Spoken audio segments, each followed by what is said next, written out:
اعوذ باللہ من الشیطان اللعین الرجیم بسم اللہ الرحمن الرحیم الحمد للہ وکفا وسلام علی عبادہ الذین اصطفی درود بھیجے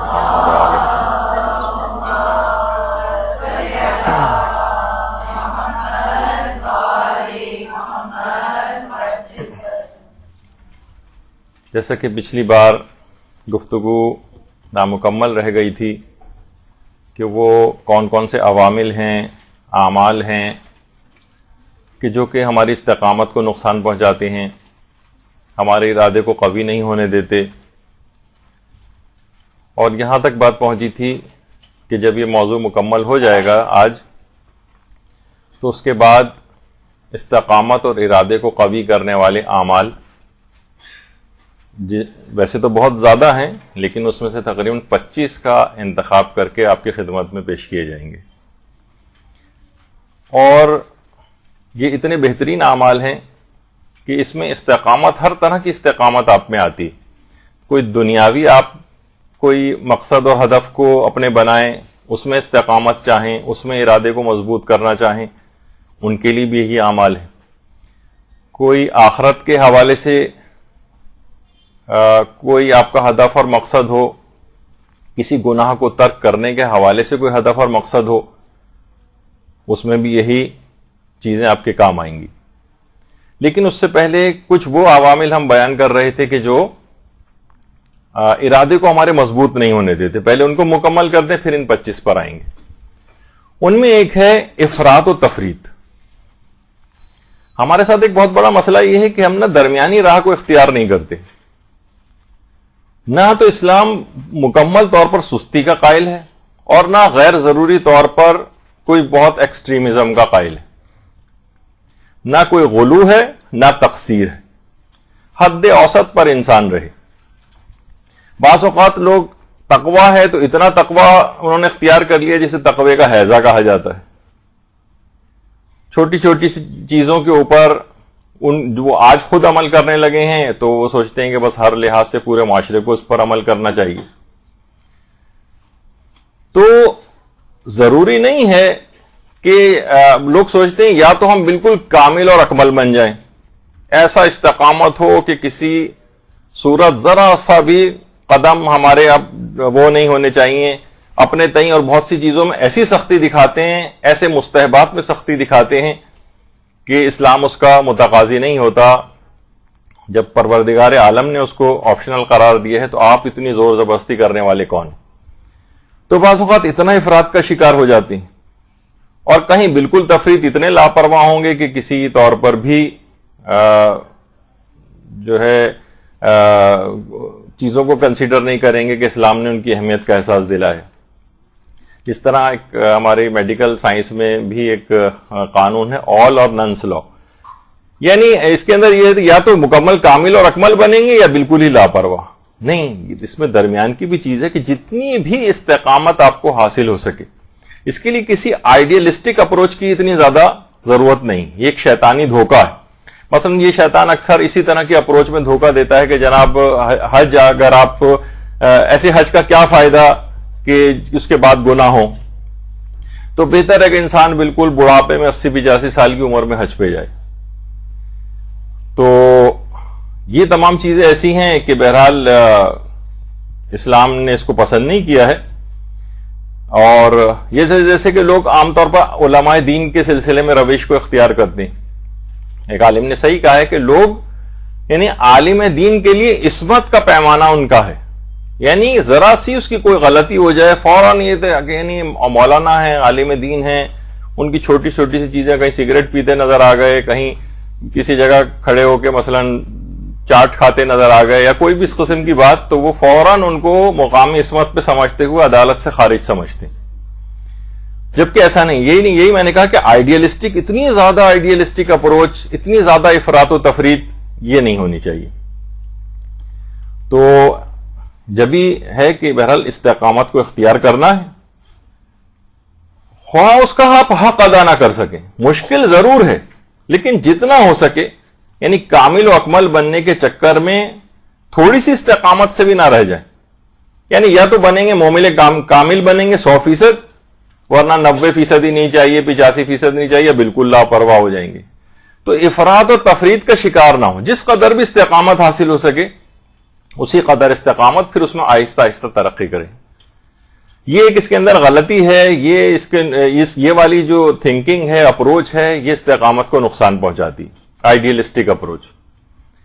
تو یہ اس سے پہلے اس کا دماغ میں رکھنا چاہیے. پھر دوسری چیز ہے اس میں جو آپ کے ارادے اور استقامت کو نقصان پہنچاتی ہے، وہ ہے منفی انداز فکر. میں یہ نہیں کر سکتا، میں وہ نہیں کر سکتی، مجھ سے یہ کام نہیں ہوتا. اور یہ جتنی ریپیٹڈ فیلئر اٹیمپٹس ہوں گے کسی بھی چیز کو کرنے کی، اتنا زیادہ انسان ڈپریشن میں جائے گا. ڈپریشن مثلا آپ نے دیکھا ہوگا کہ بہت سارے افراد ہیں کہ جو کہ وزن کم کرنے کی فکر میں ہوتے ہیں. اچھا، ایک میں آپ کو ویسے قانون بتا دوں، بالکل جو زندگی میں سب سے پہلی دفعہ وزن اپنا کم کر رہا ہو، وہ تقریباً زیادہ تر مرحلوں کے اندر کامیاب رہتا ہے. لیکن جتنی اس کی فیلئر اٹیمپٹ بڑھتی جائیں گی اتنا ہی آگے مزید فیلئرز میں جائے گا. جب بھی آپ نے دیکھا ہوگا کہ شروع میں تو جو پہلی دوسری دفعہ انسان وزن کم کرتا ہے اپنا، تو وزن کم ہو جاتا ہے. لیکن بعد میں جب پھر وہ دوبارہ وزن بڑھ جاتا ہے، پھر کم کرنے کی کوشش کرتا ہے، تو اتنا کم نہیں ہو پاتا. یہ جتنی ریپیٹڈ فیلئر اٹیمپٹس بڑھیں گی اتنی ہی زیادہ وہ مزید فیلئرز کی طرف جائے گا. تو میں یہ نہیں کر سکتا، میں وہ نہیں کر سکتا، مجھ سے یہ چیز نہیں ہوتی. اس میں کوشش کریں کہ مثبت انداز فکر رکھیں، پازیٹو اپروچ رکھیں. یعنی میں یہ کام کر سکتا ہوں، میں یہ کام کر سکتی ہوں. یعنی یہ آپ جو مستقبل کے بہت سارے اندیشے ہیں نا، یہ استقامت کی راہ میں رکاوٹ بن جاتے ہیں. مثلا اگر کسی سے کہا جائے کہ بھئی بینک کے سودی شعبوں کے اندر جو ہے وہ جابز کرنا حرام ہے، تو اس کے اندر آغا خوئی سے بھی پوچھا گیا تھا. تو آغا خوئی نے قرآن کی ایک آیت وَمَن يَتَّقِ اللَّهَ يَجْعَل لَهُ مَخْرَجًا یہ فتوے کے اندر کوٹ کی تھی. کہا کہ بینک کی جاب کے علاوہ، یہ سودی کام کے علاوہ ہمارے پاس کوئی کام ہی نہیں. انہوں نے کہا تقوی اختیار کریں، اللہ خود آپ کے لیے راہ کو پیدا کر دے گا. یعنی تو کوشش تو کرے انسان اس طرف جائے، تو کچھ استقامت تو دکھائے. لیکن کیا ہے، ملازمت و کاروبار کے جو اندیشے ہوتے ہیں، اگر میں نے حرام جاب چھوڑ دی تو یہ کیسے ہوگا، حرام اگر یہ فلاں چیز میں نے کاروبار میں ہم نے نہیں کی تو ہمارے کاروبار کو نقصان ہو جائے گا. آج کل ایسی چیزیں کہاں چلتی ہیں جب تک رشوتیں نہ دی جائیں. مثلا کاروبار جو ہے وہ کس طریقے سے ٹینڈر لیے جائیں گے، بہت ساری اس طرح کی باتیں ہوتی ہیں. جبکہ یہ دیکھا ہے کہ کوئی بھی شخص ذرا سی بھی استقامت اختیار کرتا ہے. میں نے ایک جگہ دیکھا تھا کہ ہیئر ڈریسر وغیرہ، آپ کو پتہ ہے جب تک وہ شیو نہ بنائیں، لوگ ان کے پاس ہر طرح کی چیزوں کے لیے آتے ہیں. شیو بنوانے کے لیے اس نے باقاعدہ لکھ کے لگا دیا کہ یہاں شیو بنانا حرام، یعنی یہاں شیو بنانا جو ہے شیو نہیں بنائی جاتی. اچھا دیکھا جائے تو اس کا کاروبار ٹھپ ہو جانا چاہیے تھا. ابتدا میں لوگوں نے اس سے کہا بھی تو اس نے وہ یعنی اٹک گیا اس کے اوپر. اس نے کہا نہیں، سوائے بال بنانے کے میں اور کوئی ایسا کام یہاں پر نہیں کروں گا. اور اس علاقے میں اس وقت سب سے زیادہ چلنے والی دکان اسی کی. یعنی اس نے بہرحال ایک استقامت دکھائی.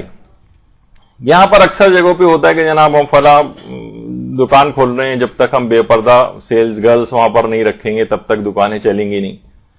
یہ اسی طریقے سے بہت سارے مالیاتی ادارے قرضے وغیرہ دیے جاتے ہیں. ایک صاحب نے بالکل صحیح کہا تھا کہ ابتدا کے اندر وہ بے پردہ اور اس طرح کی جو خواتین ان کو پیش کرتے ہیں سامنے. جب وہ قرضہ ورضہ لے لیتا ہے تو اگلی دفعہ ایک موٹی مونچھوں والا ایک آدمی آ کے بیٹھا ہوتا ہے جو بعد میں قرضہ وصول کرنے کے لیے ان سے.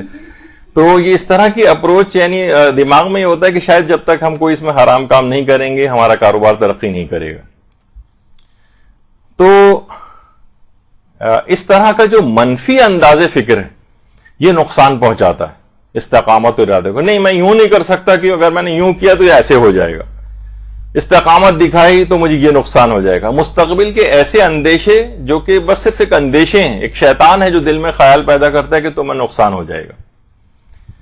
اچھا اسی طرح سے جو نقصان پہنچاتی ہے ارادے کو وہ ہیں مباحات اور حلال چیزوں میں بھی حد سے زیادہ غرق ہو جانا. حلال چیزیں دیکھا جائے بالکل جائز ہے، کھیل کھیلنا بالکل جائز ہے، لیکن کھیلوں میں ایسا غرق ہو گئے کہ نمازیں نکلی جا رہی ہیں. کرکٹ میچ کھیلنے گئے تو اب نمازیں ظاہر ہے اس میں کیسے پڑھیں، پتہ چلا نمازیں قضا کر دی. یا مثلا بہت زیادہ رشتہ داریوں کے اندر مشغول ہونا، میل جول رکھنا، رشتہ داروں سے صلہ رحمی کرنا، اس کا وہ مفہوم بالکل غلط ہے جو ہمارے یہاں رائج ہے. اس کے معنی ہے کہ ہر وقت بس رشتہ داروں کے یہاں آیا جائے جایا جائے، وہ آ رہے ہیں وہ جا رہے ہیں، ایک مچھلی بازار کا سا ایک سما ہو. اسی کے اندر بے تحاشا غیبتیں بھی ہوتی ہیں، اور وہاں کون سی دین کی ایسی باتیں ہوتی ہیں عام طور پر رشتہ داروں کے ساتھ. تو بہرحال اس کے اندر بھی افراط و تفریط کا انسان شکار ہوتا ہے. یعنی چیزیں مباح ہیں، بلکہ ہو سکتا ہے مستحب بھی ہوں، لیکن حد سے زیادہ یعنی اس کے اندر ایسا غرق ہو جانا ان مباحات کے اندر، تو وہاں یہ نقصان ہوتا ہے. اور عام طور پہ میں ویسے بتاؤں، ایک مشاہداتی ایک حقیقت ہے، عام طور پہ وہ خاندان کے جس کے اندر بہت ہی زیادہ رشتہ داروں کے ساتھ ملنا جلنا، یعنی افراط جس کو کہا جائے، روزانہ کی بنیاد پر یعنی 10 لوگ آ رہے ہیں تو 15 لوگ جا رہے ہیں، اور اس طرح سے ان کے گھروں میں بچے کبھی بھی صحیح طور پر پڑھ نہیں پاتے. یہ عام طور پر چیز دیکھی گئی ہے. وہ ٹھیک ہے، لوگ فوراً کہتے ہیں کہ بھائی رشتہ داروں سے تو بہت اچھا ہونا چاہیے اور سلوک، وہ اپنی جگہ پر ہے، اس کے لیے بعض اوقات ملنا بھی ضروری نہیں ہوتا ہے. صلہ رحمی کی اگر آپ واجب اور مستحب حدود وغیرہ دیکھیں تو اس کے اندر بہت ساری چیزیں ایسی ہیں جو آپ کے کلچر اور اس کے اندر آ گئی ہیں، اصلاً اسلام نے اس کا تقاضا نہیں کیا تھا. تو اکثر یہ چیزیں واجبات چھوڑنے کا بہانہ بن جاتی ہیں. اب آ رہے ہیں، خوب ملاقاتیں ہو رہی ہیں، رات 2-2 3-3 بجے تک مہمان بیٹھے ہوئے ہیں، اس کے بعد ظاہر ہے فجر کا وقت کچھ ہی دیر بعد اس کے اندر ہو جاتا ہے، نتیجتاً یہ کہ سوتے رہ گئے. تو اسلام اتنا زیادہ ان چیزوں کا، یعنی اس مباحات کے اندر حد سے زیادہ غرق ہونا بھی، بہت ساری چیزیں آپ کے ٹاسک رہ جائیں گے، آپ کی استقامت نہیں آ پائے گی کیونکہ آپ مباحات کے اندر غرق ہو گئے.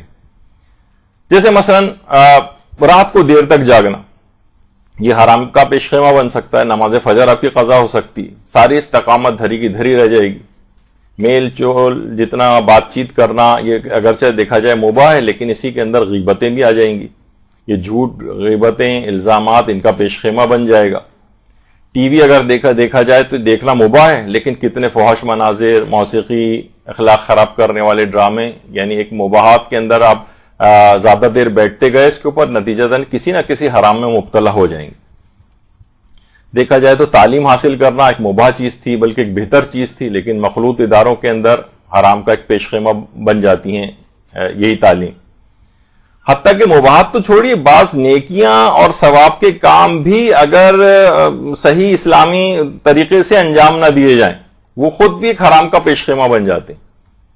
مثلاً عمرے کے اوپر لوگ جاتے ہیں، آپ کو پتا ہے آج کل عمرے پہ جانے کا ٹرینڈ ہو گیا، فلاں جگہ گھومنے جا رہے ہیں، واپسی پہ عمرہ کرتے ہوئے آ گئے، کنیکٹنگ فلائٹ لی عمرہ کرتے ہوئے آ گئے، اور مسائل معلوم ہوتے نہیں.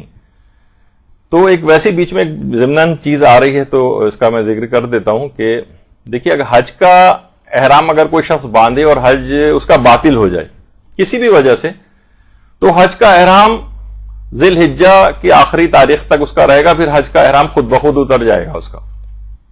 لیکن عمرہ اگر ایک دفعہ آپ نے عمرہ کر کے تلبیہ پڑھ دیا، احرام کی نیت کر لی اور تلبیہ پڑھ دیا آپ نے، تو عمرہ جب تک صحیح طور پر انجام نہ پا جائے تب تک اس کا احرام نہیں اترتا. یعنی آپ ہو سکتا ہے 5 سال ہو چکے ہوں، تب بھی جو ہے اس کا احرام اس وقت تک نہیں اترے گا جب تک کہ وہ صحیح طور پر اس عمرے کو انجام نہ دے لیا جائے. تو دیکھا جائے ایک مستحب چیز تھی عمرہ کرنا، لیکن آپ نے کچھ اس میں اہم معلومات حاصل نہیں کی اور کچھ ایسی غلطیاں کر کے آگے جس سے عمرہ باطل ہوتا ہے. اور بہت ساری اس طرح کی مثالیں جو بھی میں نہیں جا سکتا اس کے اندر، لیکن یہ کہ لوگ بعد میں پریشان ہوتے ہیں کہ اب کیا کریں. تو اس کے بعد کے پروسیجر ہوتے ہیں کہ جب تک آپ یا تو کسی کو خود جائیں یا کسی کو نائب بنا کے بھیجیں، اور جب تک وہ صحیح عمرہ ادا نہ ہو جائے تب تک ان کا احرام اور اس کی پابندیاں ویسے ہی چلتی رہیں گی. تو بہت ساری اس کے اندر ضمنی مسئلے بھی ہیں جو اس کی طرف میں نہیں جا رہا ہوں، لیکن کیا ہے کہ مستحب چیز تھی، لیکن کیا ہے کہ معلومات مکمل نہیں تھیں، تو وہ بھی اس کے اندر بھی ایک حرام چیز آ گئی. اور اسی طریقے سے مثلا بہت زیادہ یہ ہوتا ہے کہ طواف النساء لوگ نہیں، ان کو مسئلہ پتہ نہیں، تو پتہ چلا کہ کچھ ہی عرصے پہلے مدرسے کے پاس ایک کیس آیا ہوا تھا، اصل میں جتنے عمرے کریں گے اتنے ہی طواف النساء انجام دینے ہوں گے. مثلا کوئی شخص 40 عمرے سے پہلے کر چکا اور ایک میں بھی طواف النساء نہیں کیا، تو تب تک ازدواجی پابندیاں برقرار رہیں گی جب تک 40 طواف النساء اور ان کی نمازیں نہ ادا کر لی جائیں. آغا سیستانی کے فتوے میں، آیت اللہ خامنئی کے فتوے میں بہرحال ایک طواف النساء اور اس کی جو نماز ہے اس کے پڑھنے سے جو اس کی پابندیاں ہیں وہ حلال ہو جاتی ہیں. لیکن بہرحال یہ کہ جو آیت اللہ سیستانی کا نظریہ ہے یا مثلا آقا خوئی وغیرہ کا تھا کہ اتنے ہی کرنے پڑیں گے. تو کتنے ایسے کیس یہاں پر بھی آتے ہیں, مدرسے میں بھی, علماء کے پاس بھی ہم نے جاتے دیکھیں گے, 40 50 عمرے اس نے کیے ہوں, کسی ایک میں بھی شوہر نے طواف النساء نہیں کیا.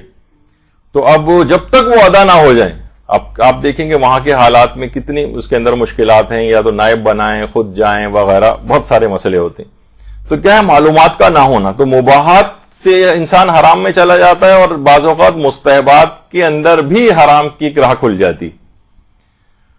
تو اسی طرح سے یہ چیزیں افراط و تفریط وغیرہ کا شکار انسان ہو جاتا ہے. اسی طریقے سے جس طرح حالت احرام میں خوشبو کا استعمال حرام ہے, اس میں خوشبو کھانا بھی ایک مسئلہ ہے. خوشبو کھانے سے بھی جو ہے وہ کفارہ واجب ہو جاتا ہے. ایک صاحب تھے وہاں پہ حج پہ, انہوں نے پتہ چلا 70-75 ان کے اوپر کفارے یعنی بکروں کے جو ہے ان کے اوپر آ گئے تھے, کیونکہ انہوں نے تقریباً 70-75 خوشبو والے پان مثلا کھائے تھے. اس کے اندر بھی کچھ مسئلے ہیں ضمنی, لیکن میں اس لحاظ سے بتا رہا ہوں کہ کچھ افراد ہیں جن کے اوپر لا علمی میں کیا ہو تو ان پر سے کفارہ معاف ہوتا ہے, کچھ کو علم ہونے کے بعد وہ بھول جائیں, کچھ ہو تو پھر ان کے اوپر کفارہ رہتا ہے. اس کے الگ ضمنی مسئلے ہیں, لیکن ان کی جو کیٹیگری تھی بہرحال یہ کہ کوئی خوشبو والا پان, تو 70-75 بکروں کے کفارے ان کے اوپر آ گئے تھے. تو بہرحال یہ تمام چیزیں ایسی ہیں کہ انسان مباحات کے اندر بہت زیادہ جب غرق ہو جاتا ہے اور اس کو دین کی باتیں پتہ نہیں ہوتی, اور تو مختلف اس کے اندر گرفتار رہتا ہے. تو سب سے بہتر یہی ہے کہ انسان حد اوسط کے اوپر رہے, درمیان میں رہے, افراط و تفریط کا شکار نہ ہو. یہ عام طور پر استقامت کو نقصان پہنچانے والی چیزوں میں سے. اچھا, اب استقامت جو ہے کن چیزوں میں ضروری؟ دیکھیے, استقامت کا تعلق بندے کے اقوال سے بھی ہوتا ہے, بندے کے افعال سے بھی ہوتا ہے, بندے کے احوال سے بھی ہوتا ہے, اور اس کی نیتوں میں بھی ہوتا ہے. یعنی استقامت قول کے اندر بھی ہے, فعل کے اندر بھی ہے, اس کی حالت کے اندر بھی ہے, اس کی نیت کے اندر بھی ہے. یعنی بلکہ نیت اور دل کے اندر جب استقامت اس کے پیدا ہوتی تو پھر ہی اس کے بعد اس کے عمل سے ظاہر ہوتی. یعنی بہت سے لوگ جو عمل میں آپ کو بہت استقامت والے نظر آتے ہیں, اس کا مطلب یہ ہے کہ وہ نیت کے اعتبار سے اور دل کے اعتبار سے استقامت میں پہلے سے قوی ہو چکے ہیں. شدید گرمی کا زمانہ ہو اور اس وقت جو ہے کوئی عورت مکمل حجاب کر رہی ہو, تو اس کے افعال سے استقامت ظاہر ہو رہی, وہ اپنے بچوں کو بھی کروا رہی ہے, اس کے افعال سے استقامت ظاہر ہو رہی ہے. اس کا مطلب ہے کہ یہ نیت کے اعتبار سے اور دل کے اعتبار سے استقامت اس کے اندر آئی ہوئی ہے, جو کہ اب ظاہر ہوئی ہے. تو مثلا بہت سارے نوجوان ہوتے ہیں, ابتدائی عمر کے اندر داڑھی نکل رہی ہے, مکمل طور پر نہیں نکل رہی, کہیں سے آ رہی ہے کہیں سے نہیں آ رہی, لوگوں کے مذاق کا نشانہ بنتے ہیں. لیکن آدمی اگر استقامت اختیار کرے اس کم عمری کے اندر بھی اور مقابلہ کرے تو پھر کسی کے اندر ہمت نہیں ہوتی. اس کا مطلب یہ کہ اس سے پہلے اس کا دل جو ہے وہ قوی ہو چکا ہے. کتنے ابتدائی طور پر ہمارے بہت سے علماء ہیں کہ صحیح طور پر داڑھی نہیں بھی نکلی ہے, لیکن ایک استقامت کا, یہ آپ کے سامنے رہبر معظم آیت اللہ خامنئی کے بچپن کی جو ایک تصویر ہے. تو بہرحال اس لحاظ سے ایک استقامت جو ہے یعنی اس کے دل کے اندر استقامت ہونی چاہیے. ظاہری کی استقامت ہوتی ہے, اور پھر اس کے بعد استقامت کبھی کبھار اللہ اور بندے کے درمیان ہوتی ہے, اور کبھی اللہ کی مخلوق اور اس بندے کے درمیان بھی ہوتی ہے. پیغمبر اسلام کے دور میں اللہم صلی علی محمد و علی محمد,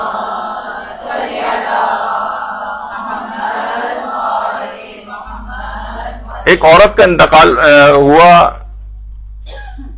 اور تو لوگوں نے کہا کہ یا رسول اللہ, وہ دن میں روزے رکھا کرتی تھی, راتوں میں عبادت کیا کرتی تھی, صدقہ و خیرات بہت کرتی تھی, لیکن ہمسایوں کو تکلیف پہنچاتی تھی.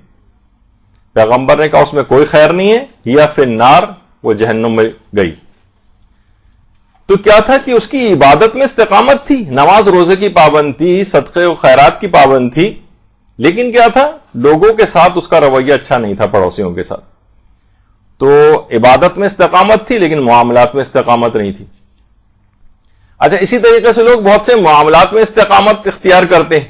مثلا جناب کہیں زلزلہ آیا, اور اس کے بعد وہاں کے آپ دیکھتے ہیں کتنے افراد, اداکار, گلوکار, سارے کے سارے اس طرح کے سوشل ورک کے اندر جو ہے وہ آ جاتے ہیں. ایک کرکٹر کا تو میں نے خود ٹی وی میں انٹرویو سنا تھا کہ میں کرکٹر کے ساتھ ساتھ ایک دینی شخصیت بھی ہوں اور جب بھی موقع ملتا ہے ضرور نماز پڑھتا ہوں. تو وہ ان کا کرائٹیریا آپ دیکھیں گے افراط و تفرید کے حوالے سے. یعنی بعض اوقات سوشل ورک کے اندر آگے ہیں لیکن کیا ہے اللہ کے ساتھ اپنا رابطہ صحیح نہیں رکھا ہوا ہے. اور باقاعدہ ایک گلوکار جو کہ زلزلہ زدگان اور سیلاب زدگان کی امداد کے لیے بہت پیش تھے, ان کا بھی ایک دفعہ انٹرویو آیا تھا اور واضح طور پہ کہا تھا کہ دیکھیے میں واضح طور پہ کہتا ہوں میں منافق آدمی نہیں ہوں, میں نماز نہیں پڑھتا ہوں, لیکن میں سوشل ورک کے اندر جو ہے کافی آگے ہوں, اللہ نے مجھے توفیق دی ہوئی. تو کیا ہے افراط و تفرید, یعنی کبھی بندے سے اپنے تعلقات استوار نہیں کیے ہوئے صحیح طور پر, انسان صرف نماز و روزہ میں لگا ہوا ہے تب بھی پیغمبر نے کہا جہنم میں جائے گا. اور بعض اوقات انسان کفر اور اسلام کے درمیان جو حد فاصل ہے نمازی کو چھوڑا ہوا ہے اور سوچ رہے ہیں کہ شاید بندگان خدا کی خدمت مجھے جنت میں لے جائے گی. تو استقامت قول میں بھی ہونی چاہیے, فعل میں بھی ہونی چاہیے, احوال میں بھی ہونی چاہیے, نیتوں میں بھی ہونی چاہیے. سب چیزوں کا ایک وہ بنتا ہے. بفے سسٹم اسلام نہیں ہے کہ اپنی پسند کی کوئی بھی چیز اٹھا لی اور بس کہا کہ بس ہم نے اسلام کے اوپر عمل کر لیا. اسلام کے اندر پورے کا پورا داخل ہونا ہوتا ہے. تو اسی طرح سے یہ بھی ہوتا ہے کہ جو نقصان پہنچانے والی چیزیں اس کے اندر ایک لقمہ حرام بھی. انسان اپنی غذا کو چیک کرے, اپنے مالی جو اس کی چیزیں ہیں اس کو چیک کرے, اس کے اندر کوئی حرام کام اگر حرام لقمہ آ رہا ہے, حرام پیسہ آ رہا ہے, اس کے جسم کا حصہ بن رہا ہے, وہ اسی کی چیزیں خرید کے وہ کھا رہا ہے, اسی سے بچوں کی پرورش ہو رہی ہے, تو کیا ہے یہ چیز خود ایک ایسی بے برکتی کا سبب بنتی ہے کہ یہ دین میں کبھی بھی استقامت اختیار نہیں کر سکتا, بلکہ دنیاوی امور کے اندر بھی اس کے ارادے جو ہے کبھی مضبوط نہیں ہوں گے, ٹوٹتے رہیں گے. اس کے اندر خود ایک ایسا ٹیکنیکل فالٹ اس کے اندر آ جائے گا کہ لقمہ حرام اندر کسی بھی ذریعے سے اس میں یا اس کی اولاد میں جا رہا ہو تو کوئی وہ کمی باقی رہتی. کتنا بھی وہ تقوی اختیار کرنے کی کوشش کرے گا یا کوشش کرے گا تربیت کرنے کی اولاد میں, وہ بات اس کے نہیں آ پائے گی. اپنے ذرائع جو ہیں ان کو چیک کرنا چاہیے مالی امور کو کہ کہیں اس کے اندر تو کوئی اس طرح کی چیز نہیں جا رہی. تو یہ وہ چیزیں ہیں کہ جن کو اختیار کیا جائے گا, جن کا خیال رکھا جائے گا اور ان سے بچا جائے گا, افراط و تفرید اور اس طرح کی تمام چیزیں. تو یہ چیزیں ایک لحاظ سے تقریباً مکمل ہوئی ہماری کہ کچھ چیزوں سے جو استقامت کو نقصان پہنچانے والی ہیں ان سے اپنے آگہی رکھنا ضروری ہے تاکہ ان سے بچا جائے, تاکہ پھر ان طریقہ کار کے اوپر ہم عمل کریں جو کہ استقامت کے لیے ہوتے ہیں. تو دیکھیے استقامت میں انسان کمزور بھی اگر ہوتا ہے اور وہ رفتہ رفتہ لیکن ایک استقامت اختیار کرتا ہے, تو آپ نے دیکھا ہوگا چیونٹی اپنے سے کتنی بھاری بوجھ کو بھی اٹھا کے لے جا رہی ہوتی ہے, گر رہی ہوتی ہے, پڑ رہی ہوتی ہے. کتنے لوگ آ کے ایک چینی کا ایک دانہ جو ہے وہ چیونٹیاں جو ہے کھینچ کے لے جا رہی ہوتی ہیں. تو وہ آپ ان کی استقامت دیکھیں, وہ کہیں پہ بھی سرنڈر نہیں کرتے بلکہ ہر صورت میں اپنے اس مشن کو, مقصد کو پائے تکمیل تک پہنچانے کے لیے اپنی پوری ایفرٹ لگا رہے ہوتے. تو اب آ جائیے وہ کون سے اعمال ہیں کہ جو کہ استقامت کو براہ راست پیدا کرتے ہیں. دیکھیے سب سے پہلی بات ہم اس سے پہلے کہ وہ شروع کریں وہ طریقے بتائیں. استقامت اور مضبوط ارادے کی کوششوں میں ٹال مٹول سے کام نہ لیں, بس فوراً شروع کر دینا چاہیے. یعنی روایات میں بھی یہ بات آئی ہے, علماء کے اقوال میں بھی ہے کہ جو امیدوں کے فریب میں اوقات کی تباہی, یعنی وقت آپ کا عمر گزرتی جا رہی ہے اور ٹال مٹول میں کر لوں گی کچھ دن بعد کر لوں گی, یہ نہیں بلکہ فوراً مضبوط ارادے کے ساتھ استقامت والے اور مضبوط ارادے کے جو عمل ہیں فوراً شروع کر دینے چاہیے. اور جوانی کا دور خاص طور پر ہے کہ امام خمینی فرماتے تھے جوانوں سے مخاطب ہو کے کہ اس وقت جبکہ تم جوان ہو اور جوانی کی طاقتیں جو ہیں وہ محفوظ ہیں, نفسانی خواہشات کو سنجیدگی کے ساتھ کچلنے کی کوشش کرو. اور توبہ کی بہار جوانی کے ایام ہے, اس دوران گناہوں کا بوجھ ہلکا, دل کی کدورت اور باطنی ظلمت کم ہوتی ہے اور توبہ کی شرائط سہل اور آسان ہوتی ہیں. یعنی بہت آسانی کے ساتھ تم ان چیزوں کو سے پیچھا چھڑا سکتے ہو، گناہوں سے پیچھا چھڑا سکتے ہو، نیکیوں کی طرف زیادہ سے زیادہ تیزی کے ساتھ بڑھ سکتے ہو، بہت آسانی کے ساتھ اپنے گناہوں کو معاف کروا سکتے ہو. اس وقت ہر چیز تمہارے لیے بہت آسان ہے، توبہ کی شرطیں بھی بہت آسان ہیں. اور استقامت یعنی یہ وہ ٹائم ہے کہ جس میں تم اب وقت ضائع نہ کرو اور اس میں لگ جاؤ، اور بڑھاپے کا انتظار نہ کرو ان کاموں کے لیے. تو استقامت کو حاصل کرنے کے لیے اب ان طریقہ کار کا انتخاب کر لینا چاہیے. اور وہ کیا ہے؟ سب سے پہلی چیز ہے کہ آپ کو ہدف زندگی کا تعین کرنا چاہیے. بے مقصد زندگی، جانوروں والی زندگی، اور یا فقط اور فقط دنیاوی ہدف کی کامیابی. مثلا کسی کا بس صرف ہدف یہ کہ میں ڈاکٹر بن جاؤں، کسی کا ہدف ہے انجینئر بن جاؤں، کوئی چارٹرڈ اکاؤنٹنٹ بن جاؤں، بزنس مین بن جاؤں. شہید دستغیب شیرازی فرماتے تھے کہ بس پیٹ اس وجہ سے بھر رہے ہیں کہ اسے دوبارہ خالی کرنا ہے، اور خالی کرنے کے بعد دوبارہ بھرنا ہے. بس صرف یہی، یعنی بس وہی جانوروں والی زندگی، بے مقصد بے ہدف زندگی. ہدف زندگی کا تعین کریں. اور ہدف سے مراد فقط یہ نہیں ہے کہ صرف اور صرف بس کوئی دنیاوی ہدف کا میں یہ فلاں چیز بن جاؤں. یہ کوئی اصلاً دیکھا جائے کوئی ہدف نہیں. میں نے کتنے ہی ایسے دیکھے ہیں افراد قبرستان کے اندر ان کتبے لگے ہوئے ہیں، حتیٰ کہ ان کے جو کتبے ہیں ان کے اوپر اسپیشلائزیشن کی ڈگریاں تک لکھی دیکھی ہیں میں نے. فلاں FRCS FCPS اور کون کون سی ڈگریاں جو ہیں اس کے اوپر لکھی ہوتی ہیں. لیکن کیا ہے، آج وہ چیز ان کے کوئی کام آ رہی ہوگی؟ وہ صرف وہ جو آخرت کے لیے ان کی جو نیتیں تھیں، جو انہوں نے کوئی خدمت انجام دی تھی، لحاظ سے وہ تھی، لیکن زیادہ تر کی وہ نیت ہم نہیں دیکھتے ہیں. تو صرف فقط ایک دنیاوی ہدف کے لیے کہ انسان اسپیشلسٹ بننے کے لیے کتنی تگ و دو کرتا ہے، کتنی مشکلات سے گزرتا ہے، پھر وہ آپ کو کچھ اس کی حالت کو بہتر نظر آتی. تو صرف یہ ہدف نہیں ہو، بلکہ ایک دینی ہدف بھی دماغ کے اندر ہونا چاہیے. آخرت کا ہدف جہاں کہ ہمیشہ ہمیشہ رہنا، یہ مین ٹارگٹ ہونے چاہیے. مثلا کوئی علمی ہدف اپنا اس طرح کا بنائیں، کوئی دینی کام کے لحاظ سے کوئی ہدف ایسا بنائیں، تبلیغات دینی کو کوئی ہدف ایسا بنائیں. یعنی حقیقتاً لوگ اکثر بہت سارے سوالات پوچھتے ہیں کہ سب سے بہترین ثواب کا کام کون سا ہے. تو یقین کیجئے جتنے بھی علماء سے، اساتذہ سے، جن سے بھی بات ہوئی ہے، تقریباً سب کہتے ہیں کہ تبلیغات سے بڑھ کر کسی کام کے اندر ثواب نہیں، کسی بھی کام میں. اللہم صلی علی محمد وعلی آل محمد.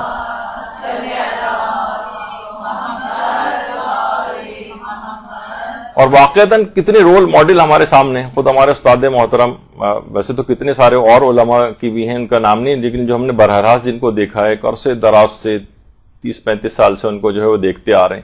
انتھک محنت. اب تو تقریباً پوری دنیا کے اندر جس اعتبار سے جا کر تبلیغ کرنے کا کام ہے، اتنی مصروفیت کی شاید ہی سال میں ایک آدھ مہینہ صرف اپنے گھر کے اندر گزارتے ہیں، باقی پورے وقت جو ہے وہ سفر کے اندر رہتے ہیں. اور ایک واقعتاً ایک دیکھ کے ان کو ایک وہ ہوتا ہے، تقویت پہنچتی ہے، سامنے ایک رول ماڈل ہوتا ہے استقامت کے لحاظ سے کہ ہم تو کچھ بھی نہیں کر رہے ان کے مقابلے میں.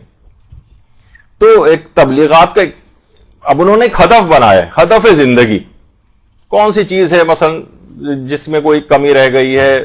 دنیا جہان کے لوگ مثلا ٹائم بھی لے رہے ہوتے ہیں، ان سے ایک خدمت بھی ہو رہی ہے، دنیا کی بھی تمام اچیومنٹ حاصل. یعنی ایسا نہیں ہے کہ، بلکہ وہ لوگ عام افراد اور ان کی نسبت زیادہ جو ہے وہ دنیا کے اندر بھی بہتر نظر آ رہے ہوتے ہیں. اللہ کی طرف سے ایک برکت آتی. کتنے افراد ایسے ہیں جنہوں نے باقاعدہ ہدف زندگی ایک بنایا اور اس کے پیچھے لگ گئے. جیسے مرحوم آغا اصغر، ان کا میں اکثر یعنی حقیقتاً انتقال ہو گیا ہے اب تو، لیکن پوری زندگی آپ دیکھتے ہیں کہ مردوں کو غسل دینا، کفن پہنانا. کتنے اندرون سندھ اور بہت سارے علاقے ایسے ہیں کہ جہاں کوئی شیعہ اعتبار سے کفن دینے والا، غسل دینے والا نہیں، اور غیر شیعہ طریقے سے ہی لوگوں کو وہاں کے غسل اور کفن دفن جو ہے کر دیا جاتا. انہوں نے اس کا بیڑا اٹھایا اور باقاعدہ ایک ادارہ بنایا. کتنی ان کو مشکلات آئیں، اتنی زیادہ مشکلات ان کو آئیں، لیکن کیا ہے کہ بہرحال ایک ہدف انہوں نے بنایا اور باقاعدہ اس کی ویڈیوز بنائیں، اور ایسے جلے ہوئے اور مختلف حادثات کے اندر کٹے ہوئے ان کو غسل دینا. یہ کوئی عام اور معمولی اور ویسا کام نہیں، اور خاص طور پہ ایک آدمی جو کہ یعنی ایک شہری علاقے کا کوئی آدمی ہو، اور پہلے سے معاشرے کے اندر اس کا ایک اسٹیٹس ہو، وہ اس کام کو شروع کر دے. لیکن کیا ہے، انہوں نے ایک مقصد اور مشن بنا لیا کہ مجھے یہ والا کام کرنا ہے، اور اس کے پیچھے لگ گئے. یہاں تک ملتا ہے روایات میں ایک دفعہ انسان غسل دے دیتا ہے تو اس طرح سے پاک و پاکیزہ ہو جاتا ہے جیسے بطن مادر سے ابھی پاک ہو کے نکلا. اللہم صلی علی محمد وعلی محمد.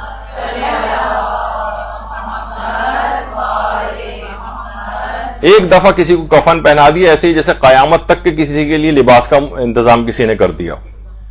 تو اس طرح کے اپنے جو ہوتے ہیں، ترجیحات ہوتی ہیں، اپنا ایک ذوق ہوتا ہے، اس کے مطابق بھی انسان جو ہے اس کو اپنا ہدف زندگی بنائے.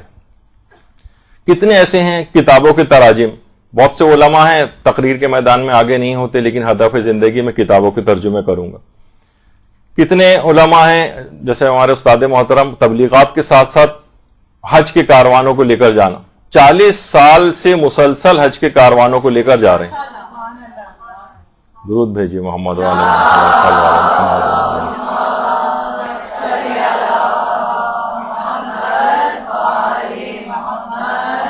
آج ان کے کتنے ہی سینکڑوں شاگرد ایسے ہیں کہ جو کہ حج کی باقاعدہ مکمل حج کاروان لے کر جا رہے ہیں.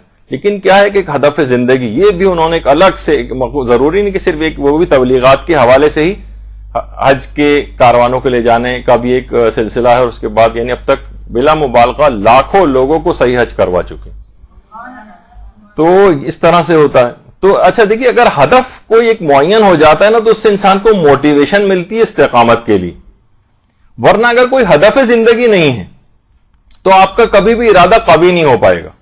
ہدف بنائیں گے تو ارادہ اس کے لیے اس کو قوی کریں گے. آپ ہدف ہی کوئی نہیں ہے تو ارادہ کبھی بھی صحیح طور پر نہیں ہو پائے گا. کتنے ایسے ہیں جو ہدف بنا سکتے ہیں کہ مثلا ہم علماء کو ارینج کریں گے اور ان سے جو ہے نا درس کروائیں گے.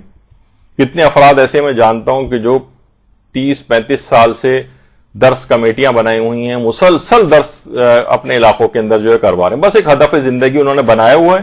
کوئی بہت زیادہ ان کی کوئی شہرت نہیں ہے، کچھ نہیں ہے، سادہ سے نوجوان ہیں. اب تو خیر وہ بھی ادھیڑ عمری اور بزرگی کے اس کے اندر آ چکے ہیں اتنے طویل عرصے، لیکن مسلسل اس کام کو کر رہے ہیں کہ علماء کو لاتے ہیں، ارینج کرتے ہیں اور دروس ان سے انعقاد، یعنی اپنا ایک ہدف زندگی بنایا. اور اس کے لیے کوئی بہت بڑی ٹیم کی بھی ضرورت نہیں. ایک اکیلا آدمی بھی کر سکتا ہے اور 2 آدمی مل جائیں تو ایک پوری ایک لحاظ سے دیکھا جائے تو ایک تنظیم بنا سکتے. 2 آدمی بھی بہت کافی، 2 خواتین بھی کافی. آپ خود بن جائیں اور اپنی ایک ہم خیال کوئی بھی مومنہ کو اپنا ساتھی بنائیں اور شروع کریں، پھر بعد میں بہت سارے لوگ مل جاتے ہیں. اسی طریقے سے کچھ لوگ اپنا ہدف زندگی بناتے ہیں مثلا شادیاں کروانا. کتنی پرابلم ہے، لوگ خود سے کہہ نہیں پاتے ہیں، کتنی اس کا شکار ہیں، کتنا معاشرے کے اندر جو ہے یہ چیزیں بڑھتی جا رہی ہیں، خرابیاں بڑھ رہی ہیں.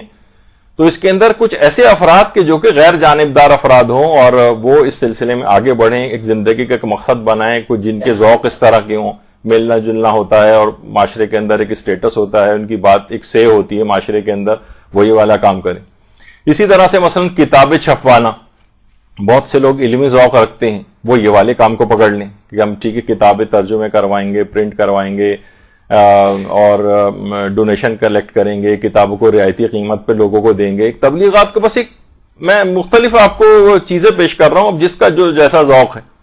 کچھ ہیں وہ مثلا قرآن کو پڑھانے کے اعتبار سے قرآن کی کوئی خدمت اپنے ذمے لے لیں، بچوں کے قرآن کا انتظام کرنا، علاقوں کے اندر قرآن کو پڑھوانا. اب تو اسکائپ سروس کا وہ ہو گئی ہے شروع، آپ لوگوں کو ارینج کریں، کوئی گروپ بنا لیں. ضروری تو نہیں کہ انسان ہمیشہ پیسے کمانے کی فکر کے اندر رہے، تبلیغ کے حوالے سے بھی خدمت کو انجام دے سکتا ہے، اور ضرورت ہو پیسوں کی تو وہ بھی اللہ اس کا بھی انتظام کر دیتا ہے. لیکن کچھ تو تبلیغات کے کوئی ہدف زندگی تو ہو، کوئی مقصد زندگی تو ہو کہ کیا کرنا ہے ہم.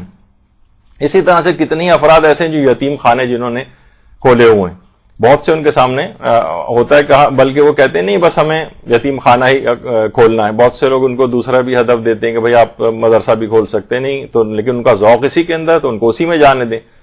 کچھ ہیں انہوں نے چھوٹے چھوٹے اس طرح سے یتیم خانے جو ہیں وہ کھولے ہوئے ہیں، اسے 5 بچے 10 بچے 20 بچے اس طرح سے، کوئی بھی اس طرح سے کوئی ایسا ہو کہ جس کے اندر معاشرے کی کوئی ایک ذمہ داری انسان جو ہے وہ قبول کرے.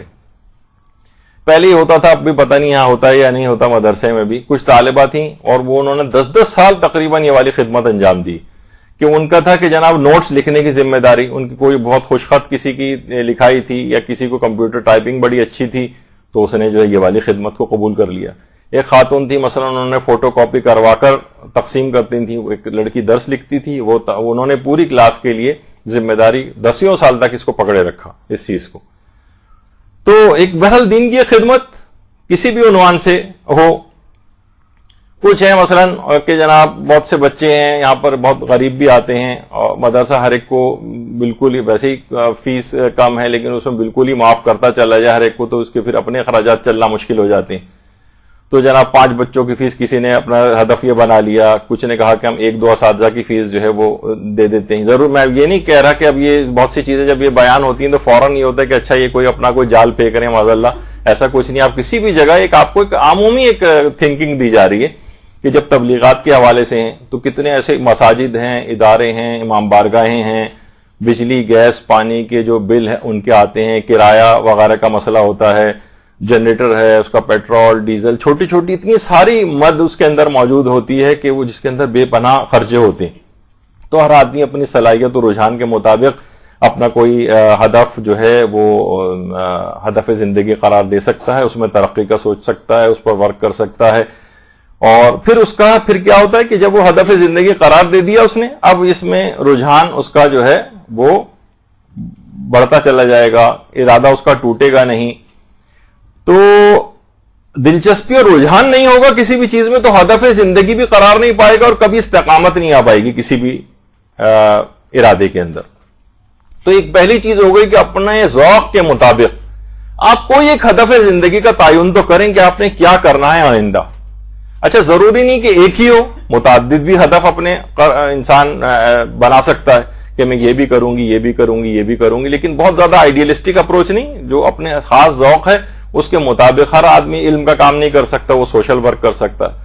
ہر آدمی سوشل ورک نہیں کر سکتا، کوئی گھر میں بیٹھنے والا کوئی ایسا کام کر سکتا ہے. وہ اپنے مطابق دیکھیں. میں نے کتنے ایسے رشتہ داروں کے اندر افراد جو ہیں وہ دیکھے ہیں، معاشرے کے اندر دیکھیں. مثلا آپ نے دیکھا ہوگا کہ کوئی بھی گھر میں تقریب ہوتی ہے، مجلس ہوتی ہے، شادیاں ہوتی ہیں، دیکھ پر بیٹھنے والا کچھ افراد مستقل طور پر ہوتے ہیں جنہوں نے اس کام کو پکڑا ہوتا ہے. یہ بھی کوئی آسان کام نہیں، لیکن کیا ہے انہوں نے بہرحال اپنا ان کا ایک ذوق ہے، اس کے مطابق اس میں خوشی محسوس کرتے ہیں، اس کو خود سے اس ذمہ داری کو لے لیتے ہیں، آگے بڑھ جاتے ہیں. تو اسی طرح سے انسان اپنے کوئی سا بھی ایک مقصد زندگی، یہ تو خیر مقصد زندگی نہیں ہے دیکھ پہ بیٹھنا، لیکن میں ویسے کہہ رہا ہوں کہ آپ کو اس سے بڑا آپ کہیں گے یہ تو بڑا اچھا ہے، یہ ہم بھی یہ قرار دے دیتے ہیں. تو ایک تو ہے کہ ہدف زندگی کا تعین پہلی چیز ہے. جب یہ آپ کر لیں گے آپ دیکھیں گے پھر استقامت آئے گی آپ میں. ورنہ بے مقصد اور کسی سے پوچھا جائے آپ کی زندگی کا مقصد کیا ہے تو ہکا بکا رہ جائیں کہ ہمارے دماغ میں تو ہے ہی نہیں کہ کیا ہے، بس ہم ویسے گزر رہے ہیں، شادیاں ہوں گی، بچے ہوں گے، بس اس کے اندر لگے رہیں گے یہاں تک کہ پھر قبرستان پہنچ جائیں گے. یعنی کوئی ہدف زندگی اس لیے تو کافر منافق سب اسی طرح سے زندگی گزارے، ان کا بھی یہی طریقہ کار ہوتا ہے. اچھا اس کے بعد دوسری چیز یہی جب آپ ہدف زندگی کا تعین کر لیں پھر یعنی استقامت کے لیے، پھر آپ اس ہدف کے لیے اس کے فضائل اور فوائد کی معرفت حاصل کریں. جتنی آپ اپنے ہدف کے فضائل کی معرفت حاصل کریں گے، جتنی اس کے فوائد آپ کو پتا ہوں گے، اسی قدر آپ کے اندر موٹیویشن آئے گا اور اسی قدر استقامت آئے گی، اسی قدر مضبوطی آئے گی، ارادہ اسی قدر قوی ہوگا. مثلا کسی کو سوشل ورک کرنا، لوگوں کی جو ہے مومنین کی امداد کرنا، اس کے جب وہ احادیث آپ کا مطالعہ کریں گی، اس میں مجتہدین کے فتاوے آپ دیکھیں گی. باقاعدہ کسی نوجوان نے آیت اللہ سیستانی سے نصیحت کی بات پوچھی تھی. باقاعدہ انہوں نے فتوے میں اس کو کہا تھا ایک تو تم گناہ کوئی نہ کرو اور دوسرا مومنین کی امداد سے اپنے ہاتھ کو کبھی نہ ہٹانا. یعنی ایک لائن کے اندر ان 2 برابر کے وزن کی ایک لحاظ سے چیزیں انہوں نے لکھی.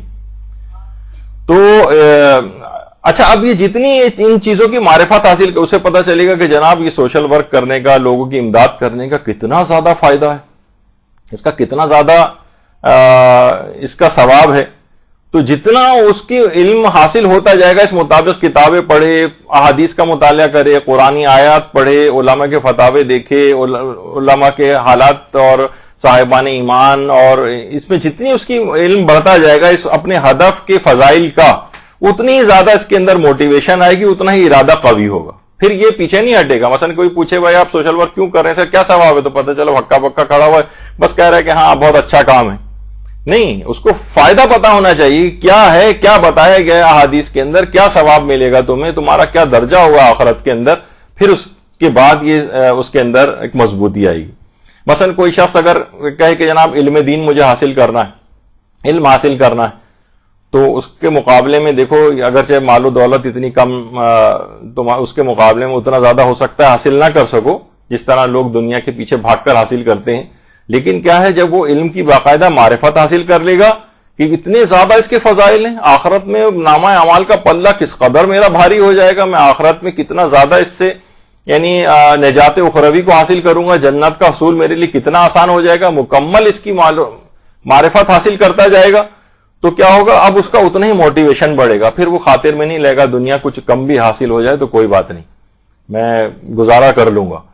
لیکن کیا ہے, اس کا اتنا ہی زیادہ موٹیویشن اس میں پیدا ہوگی. اب کوئی شخص مثلا نماز شب کے لیے اگر بیدار رہ کے رات کو اٹھ کے اس وقت تک نماز شب نہیں پڑھے گا جب تک کہ وہ نماز شب کے فضائل کی معرفت حاصل نہیں کر لے گا. احادیث کا مطالعہ کرے, دیکھے کیا بتایا گیا ہے, کیا مقامات بتائے گئے, پھر اسے احساس ہوگا کہ واقعی نماز شب پڑھنی چاہیے. اور کیونکہ دماغی طور پر اتنا ہی قائل ہو جائے گا, اب اس کے لیے اٹھنا آسان ہو جائے گا. یعنی ہدف کے فضائل کی معرفت.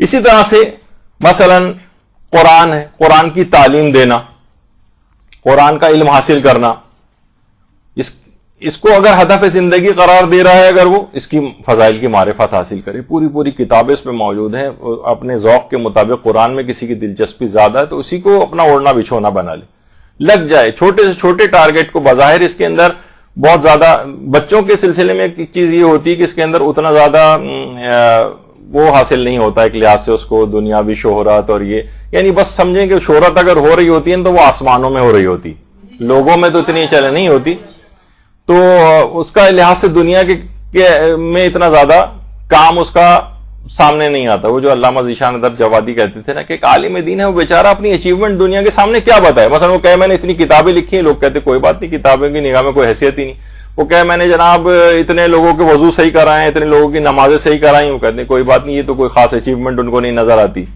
یعنی وہ کیا چیزیں لوگوں کے سامنے اپنی پیش کرے. تو بہرحال اس میں تو بڑے لوگوں میں کام کرنے میں پھر بھی کچھ شہرت, ہاتھ چومنے والے اور بہت سارے اس طرح کے افراد عقیدت مند پیدا ہو جاتے ہیں. لیکن بچوں کے لیے والی خدمت انجام دینا, اس میں کوئی انسان کو بظاہر کوئی دنیاوی کوئی چیز نظر نہیں آ رہی ہوتی, تو بس ملائے اعلیٰ میں جو اس کی قدر و قیمت ہو رہی ہوتی ہے وہ بہرحال ایک الگ ہے. تو اتنی ہی اس کے اندر استقامت پیدا ہوگی جب وہ واقعتاً قرآن کی تعلیم دینے کا, قرآن کا علم حاصل کرنے کی معرفت حاصل کرے گا. اسی طریقے سے اگر کوئی فقہ کی معرفت ہے, حاصل کرنا چاہے کہ جناب توضیح المسائل جو ہے میں خوب سے اس کا علم حاصل کروں گا, فقہ کا علم حاصل کروں گا, لوگوں کو صحیح طور پر فقہی احکام باقاعدہ طور پر صحیح طور پر بتانے, کیونکہ اس کے اندر بہت سارے لوگ اس طرح کے بھی آ جاتے ہیں کہ کم معلومات ہوتی ہیں اور وہ بعض اوقات نقصان زیادہ پہنچا دیتے ہیں. تو اس میں کچھ مہارت حاصل کرنے کے بعد ایک ہدف زندگی کا تعین کرے, اور بے تحاشا فوائد ان تمام علوم کے ہیں. اسی طریقے سے کوئی عقائد کے اندر کوئی دلچسپی رکھتا ہے تو عقائد کا علم, کتنی ایسی چیزیں ہیں کہ علماء باقاعدہ عقائد کے جو ہے وہ دروس دیتے ہیں. انحرافات دینی کے خلاف جہاد, آیت اللہ شیخ محمد سند ہیں جن کی یہ تصویر سامنے ہے, ان کے بہت سارے درس وہاں پر عراق وغیرہ کے اندر جو ہے وہ ہوتے ہیں. تو انحرافات دینی کے خلاف باقاعدہ ایک جہاد جو ہے انسان درس عقائد کے سلسلے میں جو ہے وہ کرے.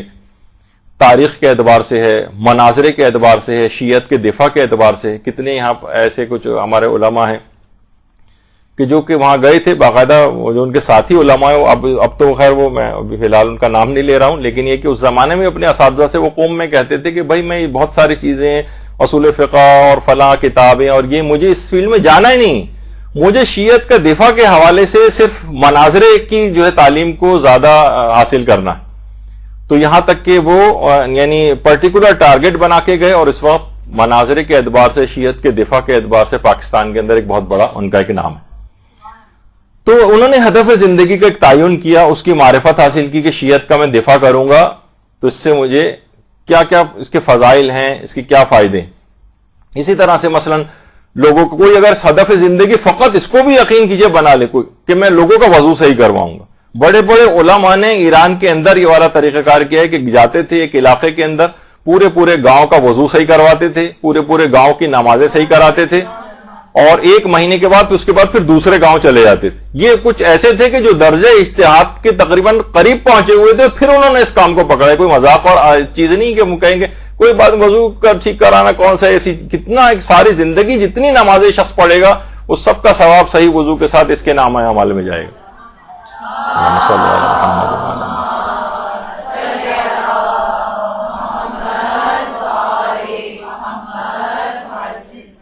اسی طرح سے لوگوں کی نمازیں کوئی صحیح کروا دے، لوگوں کی قرأت نماز صحیح کرا دے. کتنی خواتین ایسی ہیں، ہر سال میں یہ تقریباً بات کہتا ہوں کہ کچھ ہیں وہ اس میں مہارت حاصل کر لیں، ہدف زندگی بنا لیں کہ میں خواتین کی جو مخصوص مسائل ہیں ان میں مہارت حاصل کروں. خواتین مردوں سے رابطہ نہیں کرتی ہیں اور علماء ایک جھجک محسوس کرتی ہیں، اور علماء بھی اس اعتبار سے کیونکہ اتنا زیادہ ان کا اس میں وہ نہیں ہو پاتی ہے کیونکہ خواتین رجوع بھی نہیں کرتی تو انہیں بھی زیادہ اس کی تحقیق میں جانے کی ضرورت نہیں پیش آ رہی ہوتی زیادہ تر کو. تو یہ مسئلے ایسے ہیں کہ ان کے نماز، روزے، حج، یعنی ہر چیز کے اندر بے پناہ مسائل کا شکار ہوتی. تو آپ ہی میں سے کچھ اتنی مہارت حاصل کر لیں، کوئی ایسا ناممکن کام نہیں ہے.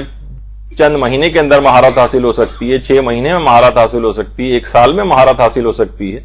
باقاعدہ اس کو اپنا وہ ہدف زندگی بنا لیں کہ میں یہ کام سیکھوں گی، اور اس کے بعد مختلف مدارس میں باقاعدہ آپ کو کنسلٹنٹ کے طور پر بلایا جائے گا کہ آئیے آپ آ کے یہاں پر وہ فلاں خواہر جو ہیں وہ ان احکام کی بڑی ماہر، پورے کراچی، پاکستان، اوورسیز بلکہ آپ کے پاس فون کال آئیں گی اتنے زیادہ اس کے اندر. یہ فیلڈ بالکل خالی پڑی ہوئی، بالکل خالی ہے. یعنی اگر کوئی مدرسے سے بھی رابطہ کرتا ہے تو ہمیں سمجھ میں نہیں آتا کس کا نام بتائیں، کس سے رجوع کریں، کہاں جائے وہ.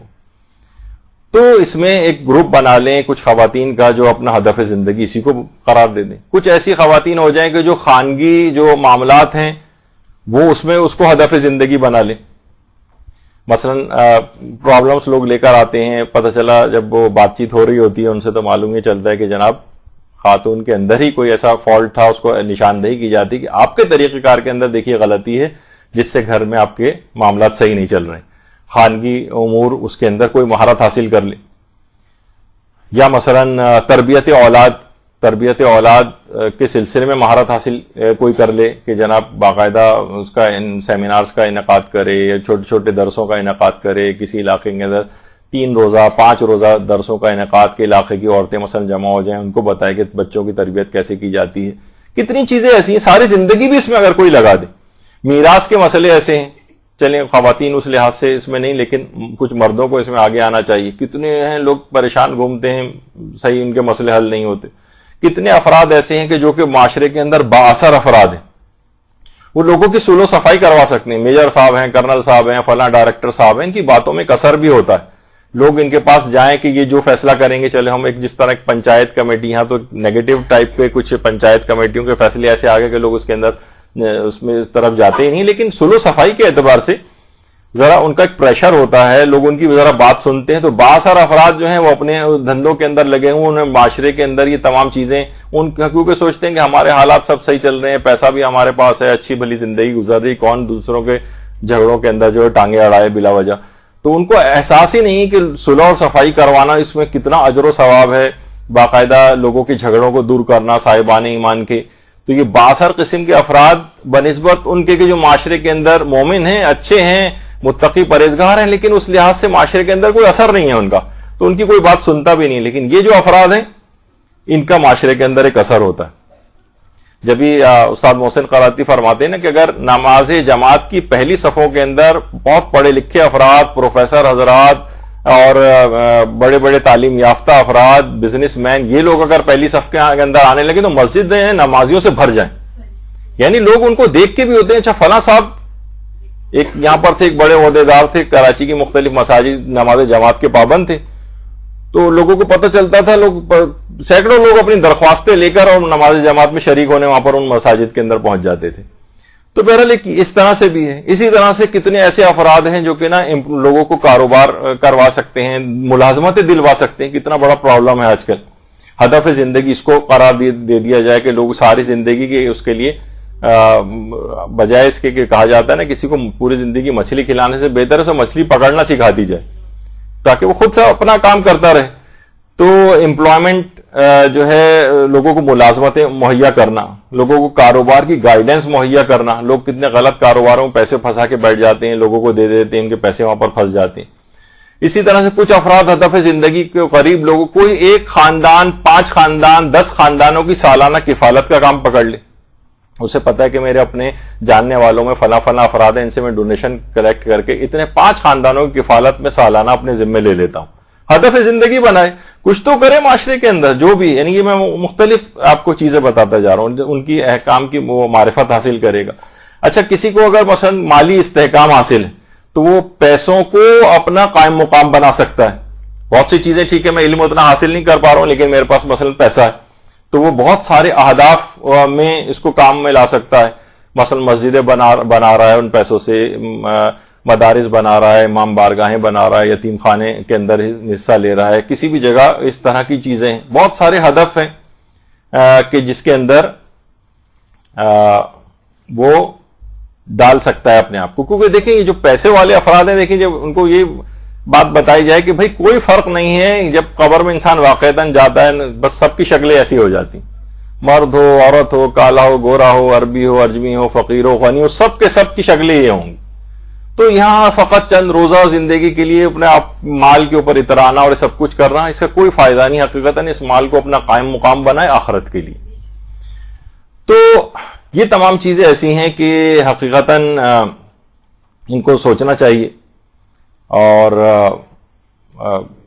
مدارس کے حوالے سے ہے, کوئی چھوٹے چھوٹے مدرسے چاہیں تو آپ کھول لیں, کوئی ورکشاپس اگر کوئی خواتین کر سکیں یہاں پر, بلکہ کچھ یعنی جو متومل پیسوں کے اعتبار سے جو غنی قسم کی خواتین ہیں انہوں نے بھی حد تک یہ والا کام پکڑا ہوا ہے. لوگوں کے علم میں بھی نہیں ہے کہ مثلا یہاں سے اندرون سندھ باقاعدہ ٹیچرز کی ایک وین اور بس بھر کے جو ہے وہ جاتی ہے اندرون سندھ ہفتے میں 1 دن, اور وہاں انہوں نے پہلے سے ارینج کیا ہو, جا کے وہاں کے تعلیم دیتی ہیں, یعنی اساتذہ کی ایک باقاعدہ ٹیم لے کر جاتی ہیں, اور وہاں دوسرے یعنی سوچیں گاؤں دیہات کے اندر وہاں پہ عورتوں کی تمام چیزیں, وضو, نماز, یہ وہ ساری چیزیں ٹھیک کروا کے پھر وہ بس ان کو واپس لے کر آتی. انہوں نے پکڑ لیا ایک ہدف زندگی, پتہ بھی نہیں ہے لوگوں کو, بس اللہ اور ان کے درمیان معاملہ ہے اور چل رہا ہے معاملہ چل رہا ہے سارا. تو اس طرح سے کوئی بھی شے نہیں ہے. اس کو یہ کب ہوگا جب نہ اتنی جو بھی ہدف انہوں نے مقرر کیا ہے اس کے لیے اتنی معلومات انہوں نے حاصل کر لی ہیں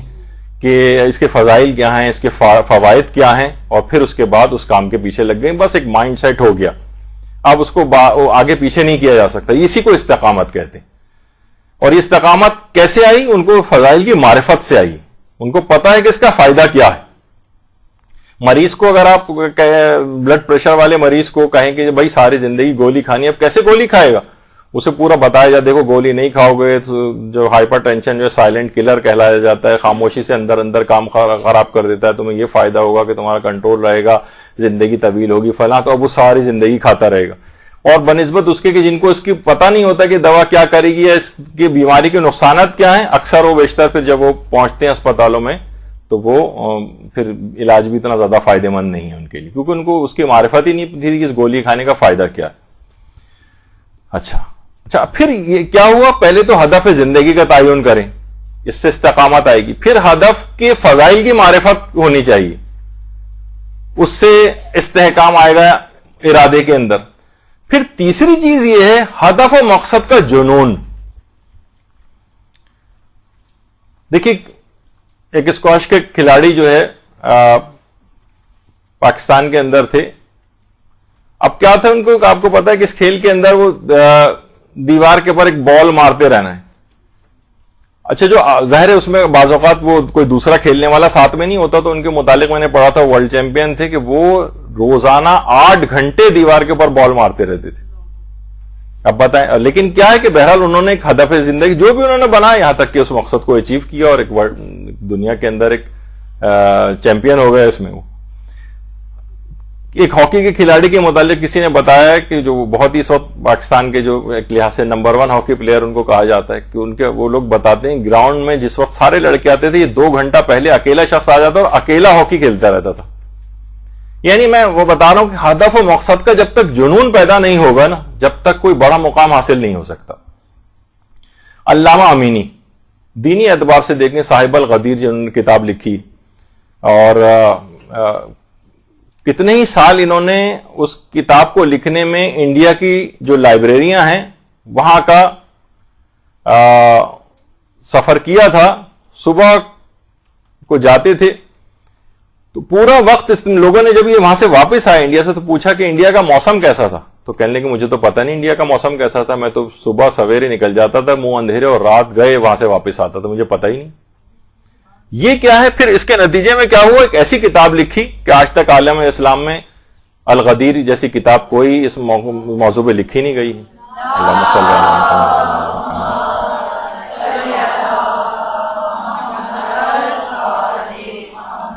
اسے کہتے ہیں ہدف کا مقصد اور جنون, یہ استحکام پیدا کرتا ہے. اور اس کے بعد پھر خیر یہ انڈیا میں اس زمانے میں بھی ان کی اتنی معرفت تھی کہ انڈیا میں لوگ باقاعدہ ان کے ساتھ تصویریں کھنچواتے تھے. یہاں تو اتنے عرصے بعد جب الکتاب الغدیر آئی ہے تو اس کے بعد کہیں جا کے ان کی کچھ معرفت ہوئی, لیکن جب تک وہ وہاں پر رہے تو بہرحال اس سے آپ اندازہ لگائیں کہ بڑا مقصد جب ہوتا ہے تو اس طرح کا استقامت چاہیے ہوتی. علامہ محمد حسین طباطبائی 5 سال کی عمر میں ان کی والدہ کا انتقال ہو گیا. 9 سال کی عمر میں جب یہ تھے تو ان کے والد کا بھی انتقال ہو گیا. اچھا یہ 2 بھائی تھے. دوسرے بھائی آیت اللہ حسن الہی طباطبائی, یہ لوگ تبریز میں تھے اور زرعی زمینیں وغیرہ کچھ ان کی تھیں. ان کو چھوڑ کر یہ دونوں بھائی جو ہیں علم دین حاصل کرنے نجف کی طرف چلے گئے. اچھا لیکن تنگ دستی کا ایک دور تھا اور خاندان بھی تھا جن کو پالنا تھا اس لحاظ سے, تو بہت مجبوری کی حالت میں نجف سے یہ دونوں بھائی واپس ایران آ گئے اور واپس ایران آ کر 10 سال تک کھیتی باڑی کرتے رہے. لیکن کیا تھا کہ وہ ہدف کا جو مقصد اور جنون تھا وہ ان کو چین نہیں لینے دے رہا تھا, یہاں تک کہ دونوں بھائی دوبارہ چھوڑ کر اور نجف چلے گئے اور اس کے بعد ان کتنے بڑے فلسفی اور کتنے بڑے عالم بن کر وہاں سے واپس آئے. اللہم صلی علی محمد وعلی محمد.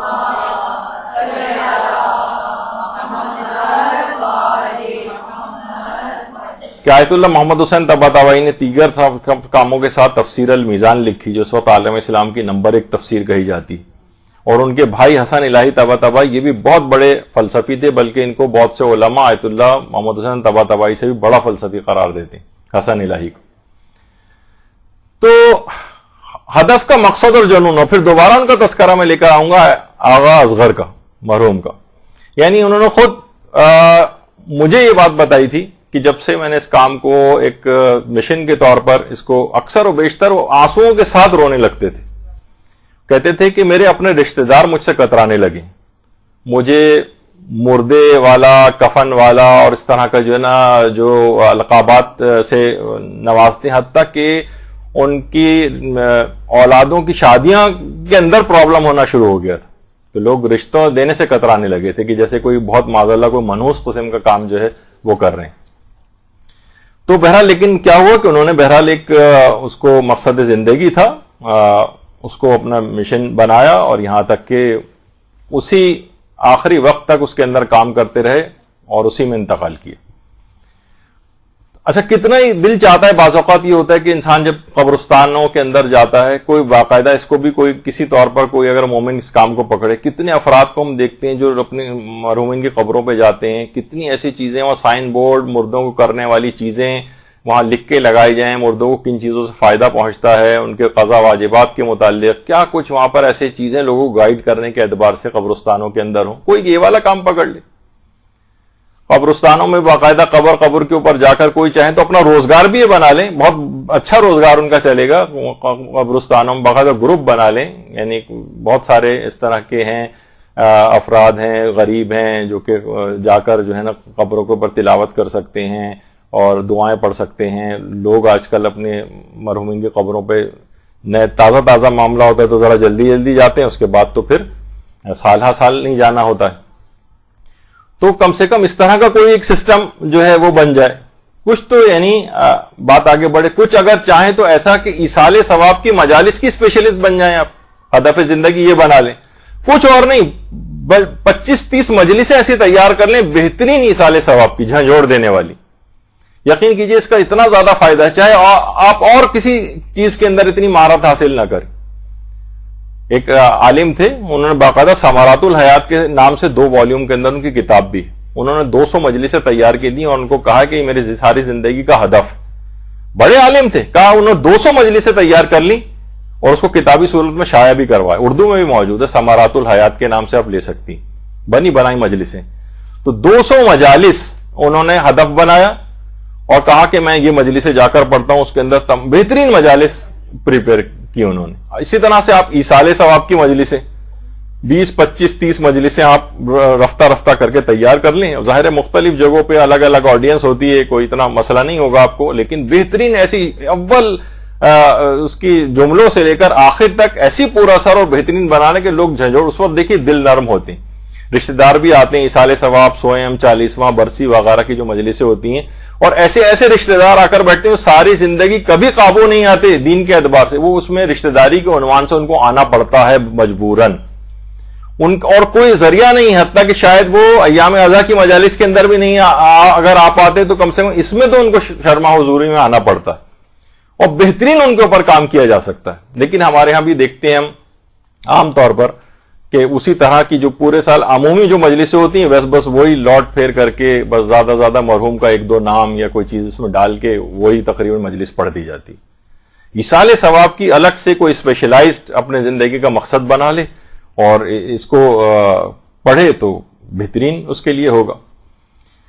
تو اسی طرح سے مثلا جو مدرسے کا بھی ہمارا ایک کفن بیگ ہے باقاعدہ, اس کے اندر بھی مثلا ایک مومن برادر مومن ہے, وہ عام طور پر ہر وقت اس میں کربلا سے کفن لانے کی ضرورت پیش آتی ہے. اچھا جو لوگ عام طور پر کربلا وہاں جاتے ہیں وہ 1-8 کفن سے زیادہ کیا لا پائیں گے, ان کے پاس اپنا بھی سامان ہوتا ہے, دیگر رشتہ دار بھی ہوتے ہیں. لیکن انہوں نے ایک کام پکڑا ہوا ہے, مثلا ان مومن نے وہ ہمیں 100 اور 150 200 کفن جو اس طرح سے لا کر مدرسے کو مہیا کرتے ہیں, اور بہرحال پروردگار عالم ان کو اس کا اجر دے گا. خود ایک بڑا کام ہے, ورنہ عام طور پر لوگ اللہم صلی علی محمد وعلی محمد.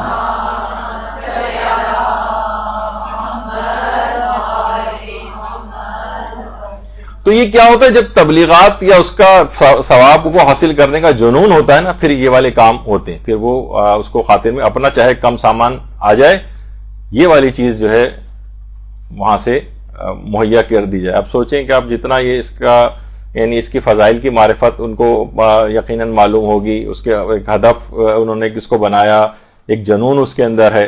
جیسے کہ خود میں نے پھر ان کی مثال دیتا ہوں اپنے استاد محترم کی, کہ 40 سے زیادہ جو ہے حج جو ہے وہ کر چکے ہیں, اور شاید ہی ان میں 1-8 سال کوئی صرف حج پہ کسی مجبوری کی وجہ سے نہ گئے ہوں, لیکن مسلسل اس طرح سے جا رہے ہیں. اور کتنے ہی ہمارے اپنے مدرسے کے کتنے اساتذہ ایسے ہیں کہ جو کہ انہی سے ہی ٹریننگ انہوں نے لی ہوئی, اور خود وہ لوگ بھی 25 تقریباً حج جو ہے وہ کاروان 25 سالوں سے تقریباً لے جا رہے ہیں اور یہ والی خدمت انجام دے رہے ہیں. تو چراغ سے چراغ اس طرح سے پھر جلتا ہے.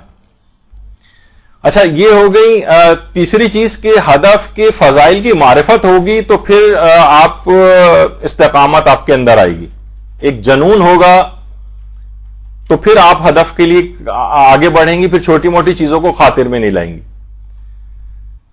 پھر اس کے بعد ایک اور چیز ہے کہ صاحبان استقامت جو ہے یا مضبوط ارادے کے حامل افراد کے حالات و واقعات کا علم حاصل کریں, ان کے احوال پڑھیں, آپ کتابیں واقعات جو آپ کو کتنی چیزیں ہم یہاں پر علماء کے حالات میں اور ان کے واقعات میں چیزیں بتاتے ہیں, باقاعدہ اسی جو بھی آپ کا ہدف ہے زندگی ان کے احوال کا مطالعہ اتنی زیادہ جتنا آپ ان کے حال سے آپ خود کو خود شرم آئے گی کہ یہ لوگ انہوں نے اسلام کے لیے اتنی قربانیاں دی ہیں اور ہم سے اتنے چھوٹے چھوٹے سے جو ہے ہم کام نہیں ہو پا رہے ہیں. لوگوں نے دین کے اوپر قربانیاں دے کے گھر باروں کو لٹا دیا, زمینوں میں ان کو گاڑا گیا ہے, لوہے کی کنگیوں سے گوشت ہڈیوں سے نوچا گیا ہے ان کا, آروں سے چیرا جاتا تھا لوگوں کو، ان کے آنکھوں کے سامنے ان کے بچوں کو آگ کے اندر پھینکا جاتا تھا، دہتے ہوئے کوئلوں کے اوپر لٹا کر سینے کے اوپر کھڑا ہوا جاتا تھا۔ بلال حبشی کے متعلق آپ سنتی نہیں کہ دیکھتی ہوئی ریت کے اوپر لٹا کر سینے پہ بھاری پتھر ان کے رکھے جاتے تھے۔ حضرت آسیہ جو کہ زن فرعون کہلاتی ہیں، ان کے متعلق کتنی انہوں نے استقامت دکھائی ہے کہ آخری جو شہادت کے وقت میں جو علماء بیان کرتے ہیں کہ اس نے پھر بالآخر ان کے دونوں پاؤں میں رسیاں باندھ کے اونٹوں میں مختلف سمتوں میں چلا کے ان کے جسم کے دو ٹکڑے جو ہے کر دیے تھے حضرت آسیہ کے، اور اس سے اس استقامت کا نتیجہ کیا ہوا کہ زن پھر جو اس دنیا میں دشمن خدا کی بیوی ہے، پیغمبر خدا کی بیوی جنت میں آسیہ بننے جا رہی ہیں۔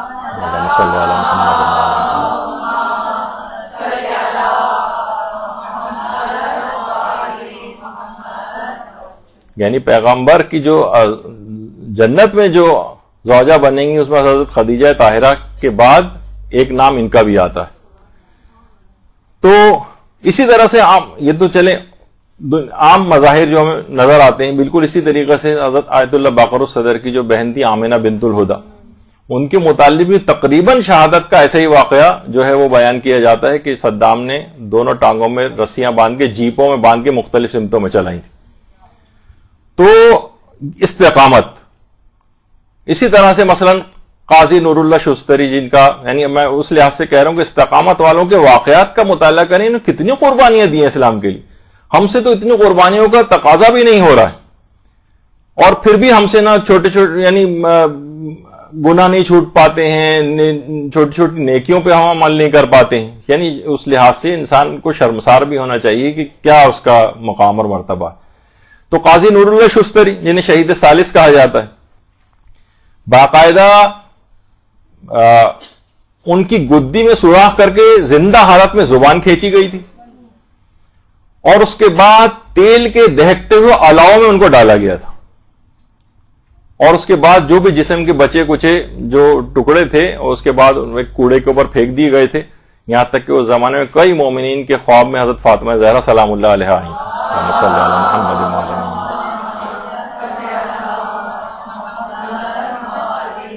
اور کہا تھا کہ میرے بیٹے کی لاش فلاں جگہ کے اوپر پڑی ہوئی، اسے اٹھاؤ، غسل کفن وغیرہ دے کے اس کو دفن کرو۔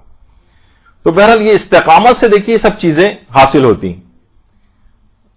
کتنے ایسے تھے کہ جن کو سولیاں دی جاتی تھیں ہاتھ پاؤں کے اندر، یعنی اس زمانے میں دیکھیے سولی دینے کا طریقہ یہ نہیں تھا جو پھانسی دینے کا ہوتا ہے، وہ یہ ہوتا تھا کہ ہاتھ پاؤں میں میخے ٹھونک کر بس لٹکا دیتے تھے، یہاں تک کہ وہ اسی میں سسک سسک کے مرتا تھا۔ رشید حجری یا رشید حجری، ان کے ہاتھ پاؤں سب کاٹ دیے گئے تھے، یعنی دونوں ہاتھ دونوں پاؤں زندہ حالات میں، اور ان کی جو بیٹی تھی ان کے جسم کو اٹھا کر خیمے تک جو ہے وہ لے کر آئی تھی، اور اس میں بھی وہ زبان سے امیر المومنین کی مسلسل تعریفیں کر رہے تھے۔ اسی طریقے سے سنا بھی نہیں ہوگا اپنے صحابی رسول حبیب بن زید مازنی انصاری، پیغمبر اسلام نے مسلمہ کذاب جس نے رسالت کا جھوٹا دعویٰ کیا تھا، ان کے پاس، اس شخص کے پاس بھیجا تھا کہ جاؤ اور جا کر میری رسالت کا پیغام اس کو دو۔ تو جب یہ گئے تو مسلمہ نے کہا کہ میں بھی تمہیں اپنی رسالت تمہارے سامنے پیش کرتا ہوں، مجھ پر ایمان لے آؤ۔ انہوں نے کہا میں بہرا ہوں، یعنی جو توریہ کیا، مجھے تمہاری آواز نہیں آ رہی۔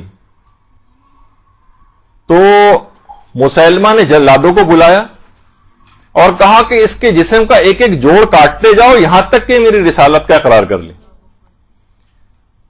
اور یہ صحابی رسول حبیب بن زید مازنی انصاری، ان کے جسم کے 360 ٹکڑے کیے گئے تھے، 360، لیکن پائے استقامت ذرا سا لغزش نہیں آئی۔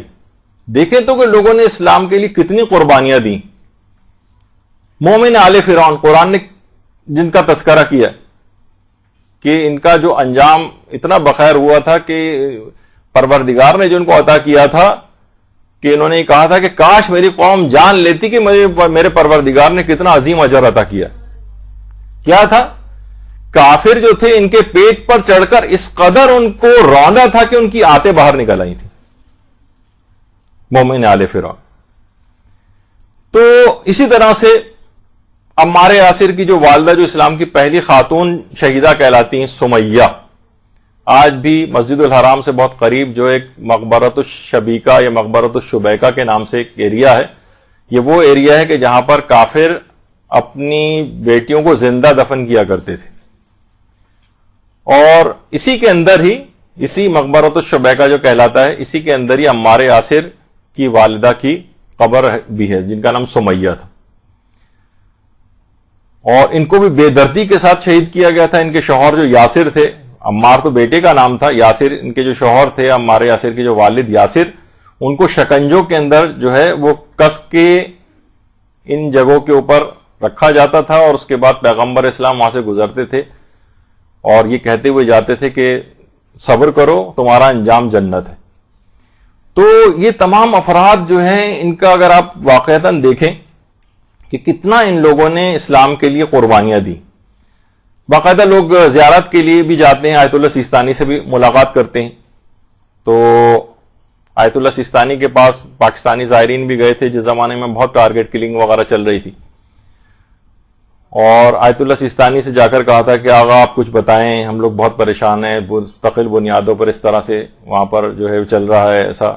تو آیت اللہ سیستانی نے کہا تھا کہ پہلے تو افسوس کا اظہار کیا تھا، اور دوسرے ایک بات اور بھی کہی تھی،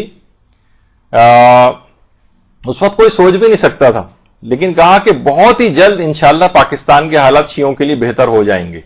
اور یہ آج میں ہمیں یاد آتی ہے یہ چیز کہ میں نے اپنے کانوں سے ان کی بات سنی تھی، اور اس کے بعد واقعتاً اس وقت تقریباً دل اس کو نہیں مان رہا تھا کہ جس اعتبار سے مسلسل چیزیں چل رہی تھیں اور سالہ سال سے دیکھ رہے تھے کہ اس میں کوئی بہتری بھی آ سکتی، تو انہوں نے وہاں یہ بات کہی تھی کہ جتنے اس طرح کے واقعات پاکستان کے اندر پورے سال میں ہوتے ہیں، عراق میں فقط ایک دن کے اندر اتنے صاحبان ایمان مارے جاتے ہیں۔ اور تو بہرحال انہوں نے یہ بھی کہا کہ اور تقریباً تمام مراجع نے خاص طور پر اس مسئلے میں پاکستانی شیعوں کی جو استقامت کے اتنے سینکڑوں کی تعداد میں انہوں نے اپنے لاشیں اٹھائے ہیں، لیکن استقامت اور صبر کا مظاہرہ کیا۔ بہرحال آج اس کا یہ نتیجہ یہ ہے کہ حالات میں ان کے صبر کی وجہ سے اللہ نے کچھ ایسی اس کے اندر وہ چیز کی ہے کہ یہاں پر کچھ نسبتاً بہتری آ گئی۔ اللہم صلی علی محمد وعلی آل محمد۔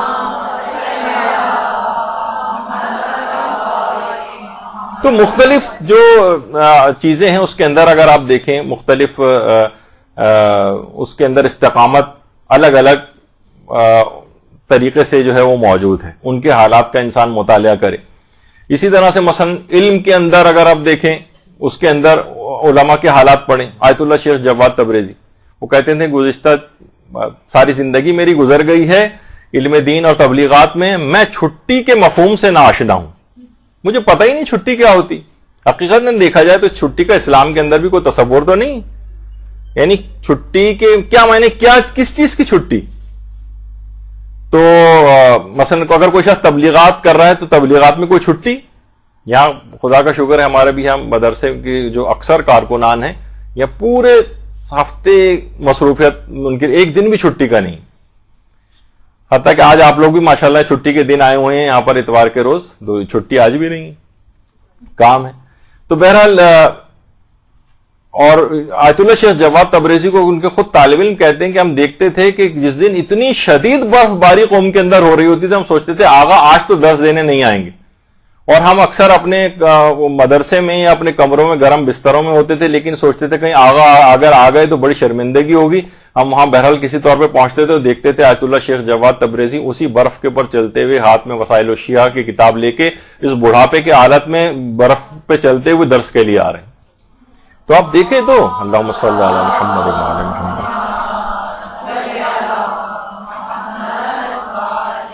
ان کا مطالعہ کریں کہ ان لوگوں نے کتنی استقامت دکھائی تو اس مقام کو حاصل کیا کہ آج ان کی تصویر آپ دیکھ رہی ہیں، ان کا ذکر خیر ہو رہا ہے، اور ورنہ کتنے لوگ ہیں جو نسین منسیہ بھلا بھی دیا لوگوں نے ان کو، اور ان کا کوئی کام لوگوں کے سامنے بھی نہیں ہے، نہ ان کی اس لحاظ سے کوئی خدمات ہیں۔ تو استقامت اختیار کرنے والی۔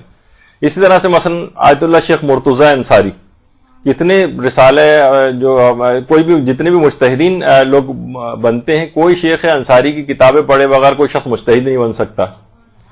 اتنی غربت کے عالم کے اندر انہوں نے دین کا کام کیا کہ پورے دن کے اندر فقط ایک ابلا ہوا انڈا ان کی خوراک ہوتی تھی، آدھا ابلا ہوا انڈا صبح کھاتے تھے اور آدھا رات کے وقت، اس سے زیادہ ان کی وہ نہیں تھی، اور ایک آنکھ پوری ان کی ضائع ہو گئی تھی. اس زمانے میں اس طرح کی چیزیں نہیں ہوتی تھیں, اور اسی ایک ضائع آنکھ اور ایک دوسری آنکھ کمزور تھی, اس میں چراغ کے تیل کے بھی پیسے نہیں ہوتے تھے, جو چاند کی روشنی میں رات کو پڑھتے تھے, اور جیسے جیسے چاند کا رخ بدلتا تھا, روشنی بڑھتی, ان جگہوں کے اوپر جا کر بیٹھ کر پھر پڑھائی کیا کرتے تھے, اسی ایک کمزور آنکھ سے. ایک آنکھ تو تقریباً پوری ضائع ہو چکی تھی. تو پھر دیکھیے کہ اتنا بڑا مقام, ان کے اخلاص, ان کی استقامت, کس طرح سے انہوں نے, ورنہ بھائی آنکھیں خراب ہو رہی ہیں تو ٹھیک ہے, آنکھ کو آرام دینا چاہیے, سونا چاہیے, اللہ بھی نہیں پکڑے گا, لوگوں میں سے بھی کسی کو, بلکہ لوگ اسی پہ مذمت کریں گے, جب آپ کی آنکھ خراب تھی تو آپ کو اتنا زیادہ چراغ کے مدھم لاء کے اندر پڑھنے کی کیا ضرورت تھی. تو نتیجہ یہ کہ آج جتنے بھی مجتہدین بن رہے, شیخ انصاری کی کتاب پڑھے بغیر کوئی مجتہد نہیں بن سکتا, ان سب کے ثواب میں بھی شیخ انصاری شریک ہو گئے.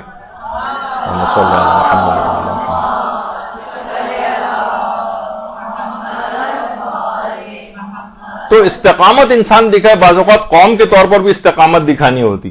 کہ آپ نے دیکھا کہ کچھ ہی سے پہلے جو آغا سیستانی نے باقاعدہ فتویٰ جاری کیا, اور عراقیوں نے اس کے اندر جو استقامت دکھائی, خود ایران کی کتنی معاونت رہی وہاں پر, اور اس کے بعد خود امریکیوں نے یہ بات کہی تھی کہ 20 سے 30 سال میں داعش کو ختم کرنے میں لگیں گے. خیر وہ جعلی طور پر بات تھی, وہ تو بڑھائی انہوں نے ہی, لیکن بہرحال اپنے طور پر انہوں نے اس کا اظہار کر دیا تھا کہ ان کو ختم 20 سے 30 سال پہلے نہیں کیا جا سکتا ہے. لیکن 2 سال کے اندر آیت اللہ سیستانی کے اس میں عراقیوں نے کس طرح سے باقاعدہ فتح حاصل کی, استقامت دکھا کر.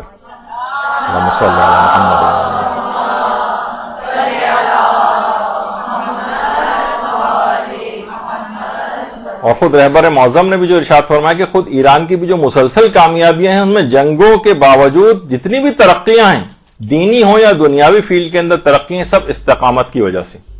یعنی مسلسل استقامت, کبھی کبھار قوموں کے اندر استقامت, افراد کے اندر استقامت ہوتی ہے, تو پھر قوم کے اندر بھی استقامت آتی. تو یہ ہوا کہ ان کے احوال کا آپ مطالعہ کریں. حقیقتاً جو بھی آپ کا ٹارگٹ بنا ہے, آپ دیکھیں گے اس سے پہلے لوگوں نے اسی فیلڈ کے اندر کتنی استقامت کا مظاہرہ کیا اور کسی مقام کو حاصل کیا. ان کے احوال, قصے, یہ انسان کے اندر موٹیویشن پیدا کرتے ہیں, تاکہ پھر وہ اپنے اس ارادے کے اندر ڈٹ جائے, کسی چیز کو خاطر میں نہیں لائے, مشکلات کو بھی برداشت کرے, پریشرز کو برداشت کرے اور آگے بڑھتا جائے.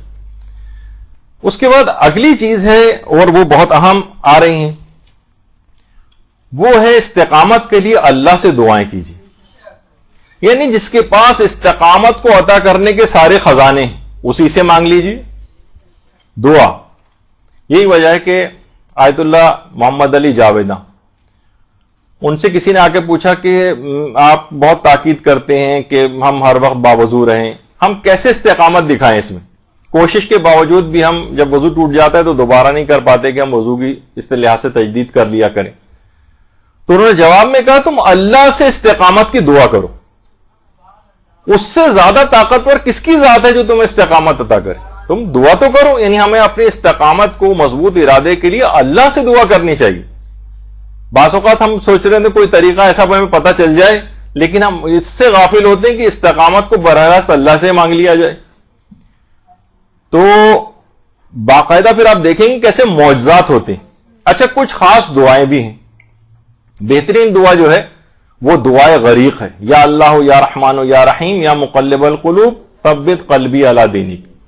یہ وہ دعا ہے جو باقاعدہ آیت اللہ بہجت نے رہبر انقلاب اسلامی کو باقاعدہ وصیت کی تھی کہ آپ اس کو مسلسل پڑھتے رہیے گا, اور رہبر معظم اس کو ابھی تک مسلسل پڑھتے ہیں. اور حقیقتاً یہ ہے کہ یہ دین پر استقامت کے, ثبت قلبی علی دینک, استقامت کو اختیار کرنے کے لیے اصلاً یہ دعا ہے, بہترین دعا ہے, دعائے غریق.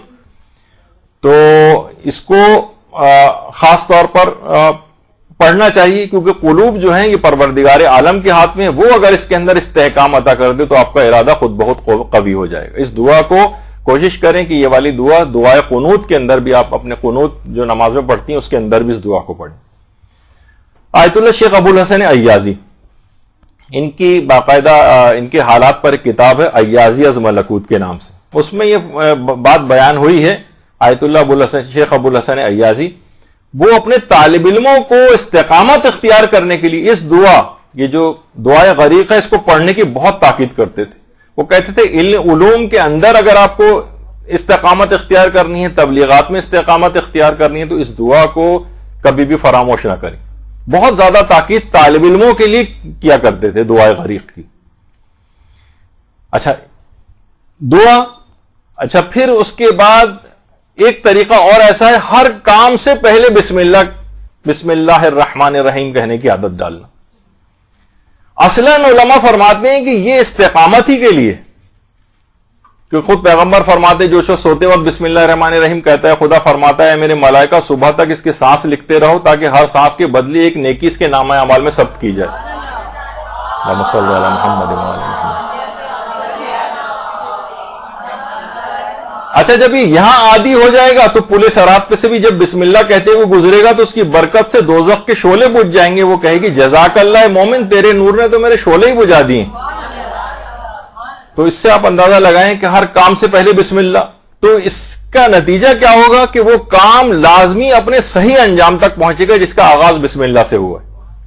یعنی جو بھی ہدف, ٹارگٹ, مقصد, ارادہ کسی بھی کام کا کریں اس میں اللہ بسم اللہ الرحمن الرحیم سے آپ آغاز کریں. انشاءاللہ آپ دیکھیں گے کیسے اس کے اندر وہ کبھی ارادے کے اندر کوئی کجی نہیں آئے گی, کوئی اس کے اندر خرابی واقع نہیں ہوگی. اور چھوٹی چھوٹی چیزوں میں بھی, حتیٰ کہ بستر سے اٹھ رہے تھے, ابن عباس امیر المومنین کے پاس بیٹھے ہوئے تھے, بستر سے ذرا سا اٹھے ہوئے لڑکھڑا کے گر پڑے. تو روایت کا مفہوم یہ ہے کہ امیر المومنین نے فرمایا ابن عباس جو کام بھی بسم اللہ کے بغیر شروع ہوتا ہے وہ اسی طرح سے اس کا انجام ہوتا ہے, یعنی خرابی کی طرف جاتا ہے. اس کے مقابلے میں جس وقت یعنی انسان بسم اللہ کہہ کر کسی کام کا آغاز کرے گا تو ہمیشہ وہ کامیابی سے ہمکنار ہوگا. اچھا کچھ خاص اذکار الہی ایسے بتائے گئے ہیں جو استقامت اور مضبوط ارادے کے لیے بہت خاص ہیں. آیت اللہ حق شناس بڑے علماء اور رفع میں ان کا شمار ہوتا ہے. آیت اللہ حق شناس فرماتے تھے کہ شیطان 24 گھنٹے آپ کی طاق میں لگا ہوا ہے, جب بھی وہ آپ کو ذکر خدا سے غافل پاتا ہے اسی وقت حملہ آور ہوتا ہے. تو کوشش کرو کہ زیادہ تر اوقات میں ذکر الہی کو زبان پہ جاری رکھو, شیطان کو موقع نہیں مل سکے گا. پھر دیکھیے شیطان یہ جو ساری چیزیں ہیں نا, یہ اصلاً دیکھا جائے تو یہ ارادوں میں استقامت کا آنا نہ آنا, ارادوں کا جو ہے وہ مضبوط نہ ہونا, اس میں جو ہے وہ شکوک و شبہات ڈال دینا, یہ شیطانی کام ہوتے ہیں. جب اذکار الہی میں ہر وقت زبان مصروف رہے گی تو شیطان کو آنے کا کہیں سے موقع نہیں ملے گا. نتیجتاً یہ کہ ارادہ قوی ہوگا, آپ کا استقامت آ پائے گی. مثلاً کہا جاتا ہے کہ ذکر یونسیہ لا الہ الا انت سبحانک انی کنت من الظالمین, یہ نورانیت قلب, حجابات کو رفع کرنا, اس کے لیے انتہائی مجرب ہے. چلتے پھرتے اس ذکر کو علماء کہتے ہیں ذکر کو پڑھنا چاہیے. رکاوٹیں ہٹتی چلی جائیں گی, دنیاوی بھی ساری رکاوٹیں, دینی بھی ساری رکاوٹیں. استقامت آئے گی, ارادہ قوی اور قوی ہوگا, کمزور نہیں پڑے گا. تو ذکر یونسیہ باقاعدہ جو کتاب رو و ریحان جو لکھی گئی ہے آیت اللہ عبد الکریم کشمیری کے حالات میں, وہ رفع میں شامل تھے اور جو اذکار بتاتے تھے اس کے اندر خاص دستور العمل ذکر یونسیہ کا تعلیم کرتے تھے. باقاعدہ علماء نے ذکر یونسیہ کے فضائل کے اوپر پوری پوری کتابیں لکھی. تو حضرت یونس کا یہ ذکر جو آیا ہے قرآن کے اندر, تو اس کو خاص طور پر دعا کے اندر اس کو شامل رکھیں. اٹھتے بیٹھتے چلتے پھرتے اس کو پڑھتے رہیں. کوئی رکاوٹ اس کسی کام میں, جو ہدف زندگی بنائیں گے سارا مکمل صحیح انجام تک پہنچے گا. کوئی ارادہ بیچ میں ٹوٹنے نہیں پائے گا ذکر یونسیہ کی برکت سے. اسی طرح سے سورہ آل عمران کی جو 8ویں آیت ہے, ربنا لا تزغ قلوبنا بعد اذ ہدیتنا وہب لنا من لدنک رحمہ انک انت الوہاب, یعنی کہ پروردگار ہمیں ہدایت دینے کے بعد ہمارے دل کو ٹیڑھا نہ کر دینا اور ہمیں اپنے پاس سے رحمت عطا فرما, یقیناً تو ہی بہت بڑا عطا کرنے والا ہے. لا تزغ قلوبنا, جو ہمارے دل ہٹ جاتے ہیں, ہمارے ارادے کمزور پڑ جاتے ہیں, ہم استقامت نہیں آ پاتی, اس دعا قرآنی دعا کو اگر اپنے آپ ورد رکھیں اس کا زیادہ, یا اس کو مثلا قنوت کے اندر اگر آپ پڑھنے کی اس کی مداومت کر لیں تو انشاءاللہ کبھی ارادہ کمزور نہیں پڑے گا, استقامت رہے گی اور اسی طرح سے کام اپنے اختتام تک پہنچیں گے. اسی طرح سورہ بقرہ کی جو 250ویں آیت ہے, ربنا افرغ علینا صبرا وثبت اقدامنا وانصرنا علی القوم الکافرین, اس کے اندر بھی یہ ہے کہ وثبت اقدامنا, یہ بھی استقامت کے لیے, اس کا بھی, اس قرآنی دعا کا بھی اکثر و بیشتر ورد کریں اور اس کو بھی اپنے قنوت میں جگہ دیں. یہ بھی استقامت کو عطا کرنے والی دعاؤں کے اندر سے ایک ہے. اور ایک چیز پہ جس پہ ہم عام طور پر ہماری نگاہ نہیں جاتی ہے, وہ بھی اصلاً اسی وجہ سے ہے, اور اس کو بھی اس وجہ سے روزانہ پڑھنے کی تاکید ہے نمازوں کے اندر. جو آپ آیت پڑھتی ہیں, اہدنا الصراط المستقیم, صراط مستقیم پہ میں سیدھا سیدھا چلتی ہوئی جاؤں, ثبات قدم مجھے عطا فرما. یہ خود استقامت کی دعا ہے. اہدنا الصراط المستقیم خود استقامت کی دعا ہے, لیکن ہم اس کو رٹے رٹائے طریقے سے بغیر معنی کو سمجھے ہوئے پڑھتے چلے جاتے ہیں. واقعتاً سمجھیں اس کو دعا کے طور پر, تو اس کو جس وقت آپ سورہ الحمد بھی پڑھ رہی ہوں تو دماغ میں اس کے معنی رہیں کہ پروردگار, اس کو دعا کے طور پر دماغ میں رکھیں کہ پروردگار مجھے ثبات قدم اور استقامت عطا فرما.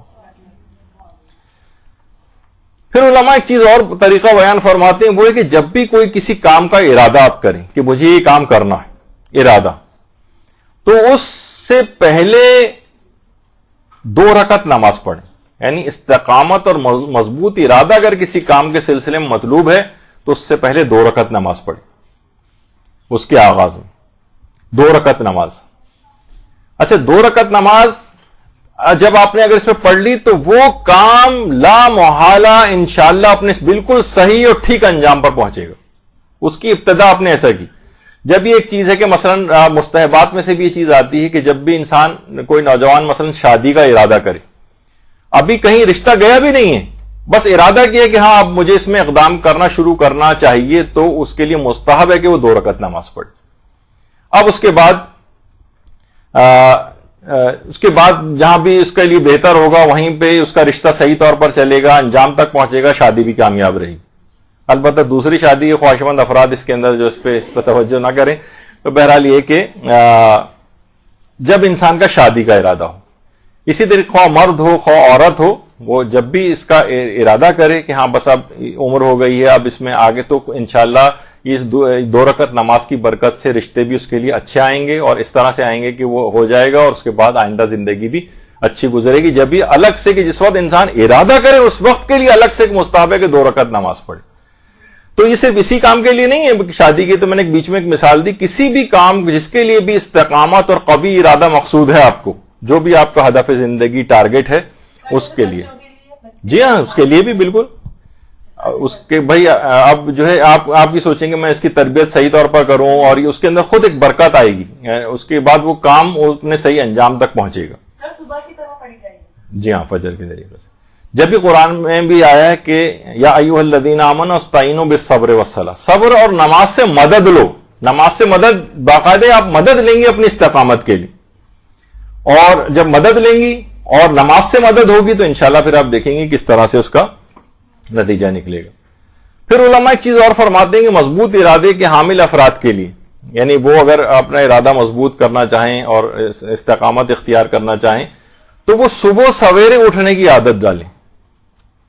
یہ آپ کو لگا ہوگا یہ تو بہت ہی ناممکن قسم کی عادت ہے.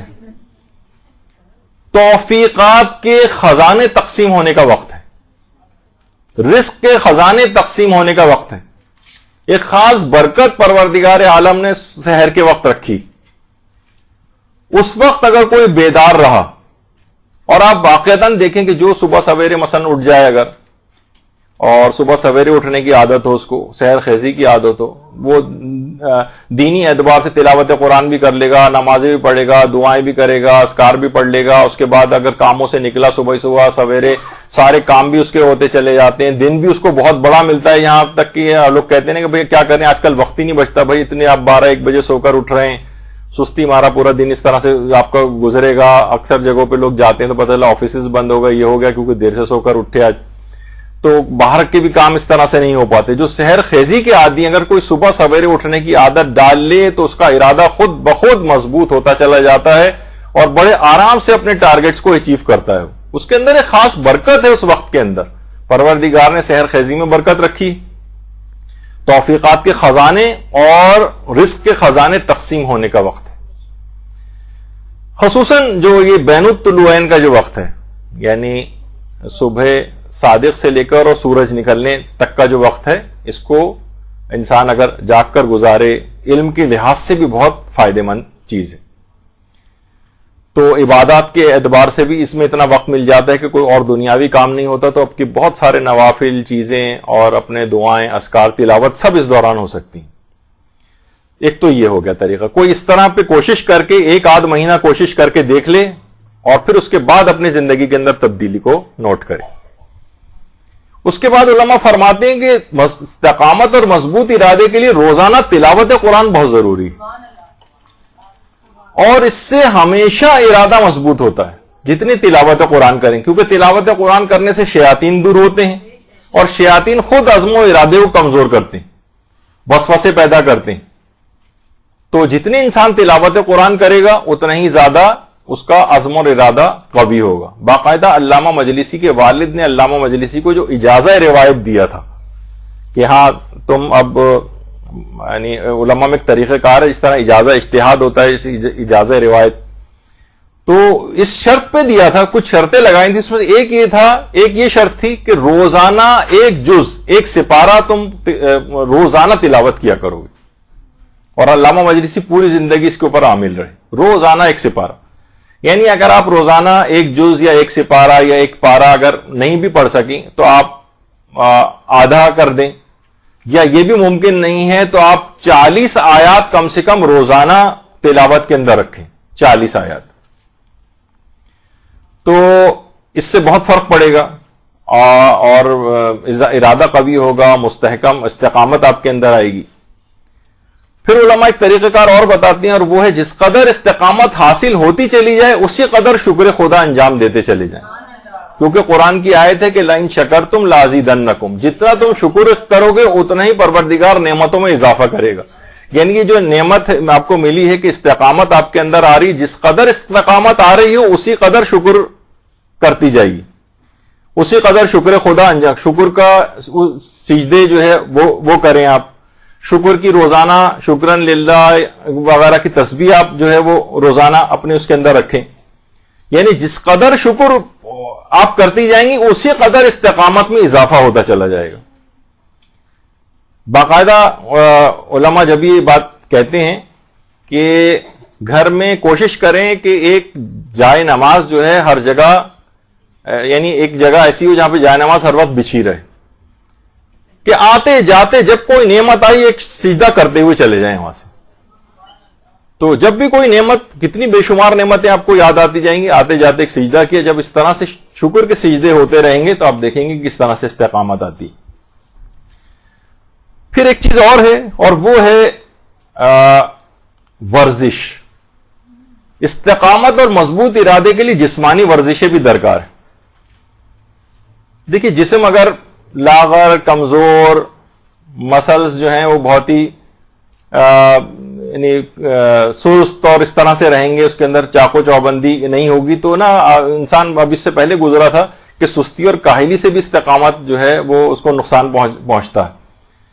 تو ورزش کرنا, کچھ نہ کچھ آپ دیکھیں گھر میں جو ورزشیں ہو سکتی ہیں وہ آپ کریں. رہبر معظم کے متعلق بھی ہے کہ جب بھی موقع ملتا ہے باقاعدہ پہاڑوں کے اوپر چہل قدمی کے لیے جو ہے وہ وہاں پر جاتے ہیں.